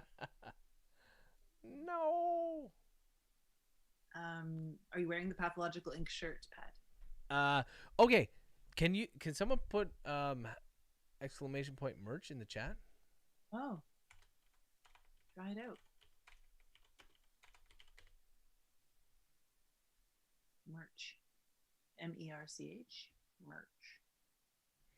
Okay, so I haven't done any push-ups in a while, but there is merch available, guys. If you want to support your favorite character, and if Beckett, what does he have? Like mugs? He's got mugs. He's got shirts. He's got bandanas, that sort of thing. If you guys want to support them, go to the link that was just posted there, streamlabs.com. Blah, blah, blah. Yeah, merch. It didn't work for you guys. Okay, it's only on Twitch. So annoying. I'm back up. Well, let me do this. But the hat, the Thrilligan hat. Oh yeah, I'm wearing a Thrilligan hat here. It's my favorite. Some sweet threads. Sorry, guys. I'm gonna go. The hoodie is. I see it around our neighborhood. Our neighbors are wearing it. I'm gonna try to hit this. You can get merch to support your favorite character. Trying to get this live video here. Come on.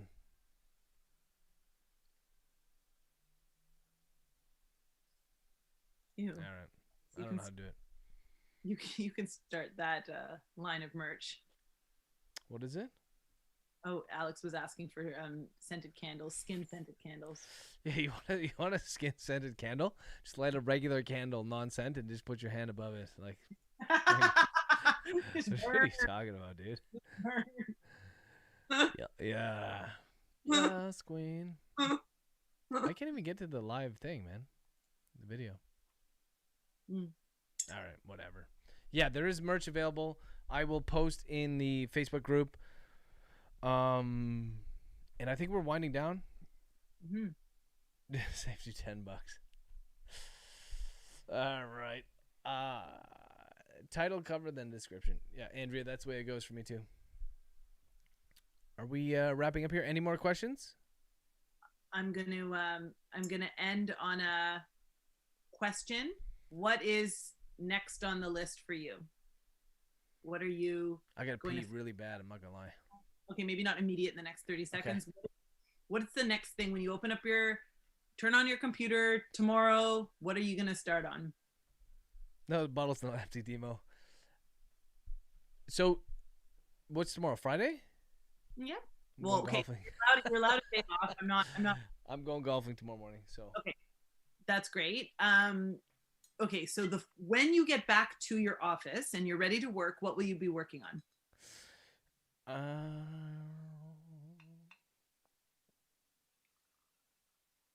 You don't want to say.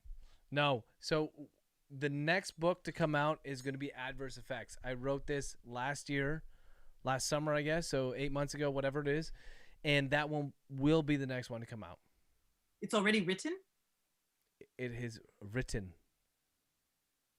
But it requires some more. Okay. Now, dude, they're going to. Now they're gonna write and be like, "Oh, you told me it was written. Like, let's get it out tomorrow. It'll be out by." I don't make promises, but I'm gonna promise you it's out this month at the deadline that is listed on whatever Amazon says. It will be out. I'm gonna work day and night, and I'm gonna get it out. That's it. Okay. All right. So adverse effects. You guys have been waiting for it. I feel so bad. I'm just excited to get it out, and you guys are gonna enjoy it, and then we'll move on to the next one. I have a whole bunch of books due. He starts crying about how bad he feels. Let's end the night. Let's thank everyone for coming. It was an awesome participation in the chat. Everyone was so vocal.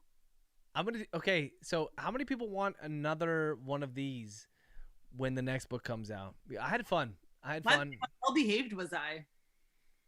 Were you there? Were you here? Was I on my best behavior? Yeah, I spoke too much. I hope you guys enjoyed. No, thank you seriously, Ashley, for helping out. Today was super hectic, man. Kids at soccer, and blah, blah, blah. They have to eat. Like, who knew kids have to eat like 3 square meals, that sort of thing? An hour and a half soccer practice. It wasn't just a standard hour. I know. But I had some fun, and I hope you guys did as well. Can we do it in person? Okay, so we should definitely do an in-person meetup once the COVID ends. We'll do like a Comic-Con. We'll get together. We'll have some drinks. We'll have a really good time. Yes, Thrilligan meetup. Yeah, it's kind of good. Any more comments? Johnny, thank you, Johnny, Kathy, everyone who participated, even the people who just showed up and I don't know, just watched, enjoyed, did whatever they did in their own time. They're allowed to be lurkers. Lurkers are good. Thank you, Christy. You guys enjoy Straw Man. I'm gonna get Ashley to. You got work to do. You gotta find out who gets this book. Okay, yeah, we can do that together.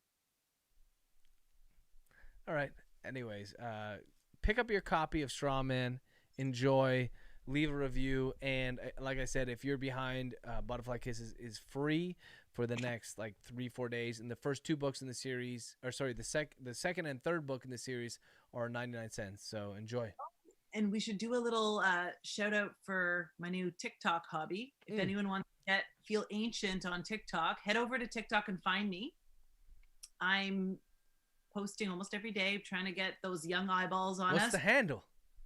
Oh, author Patrick Logan, same as. It's just that I took it over, so you'll never see him.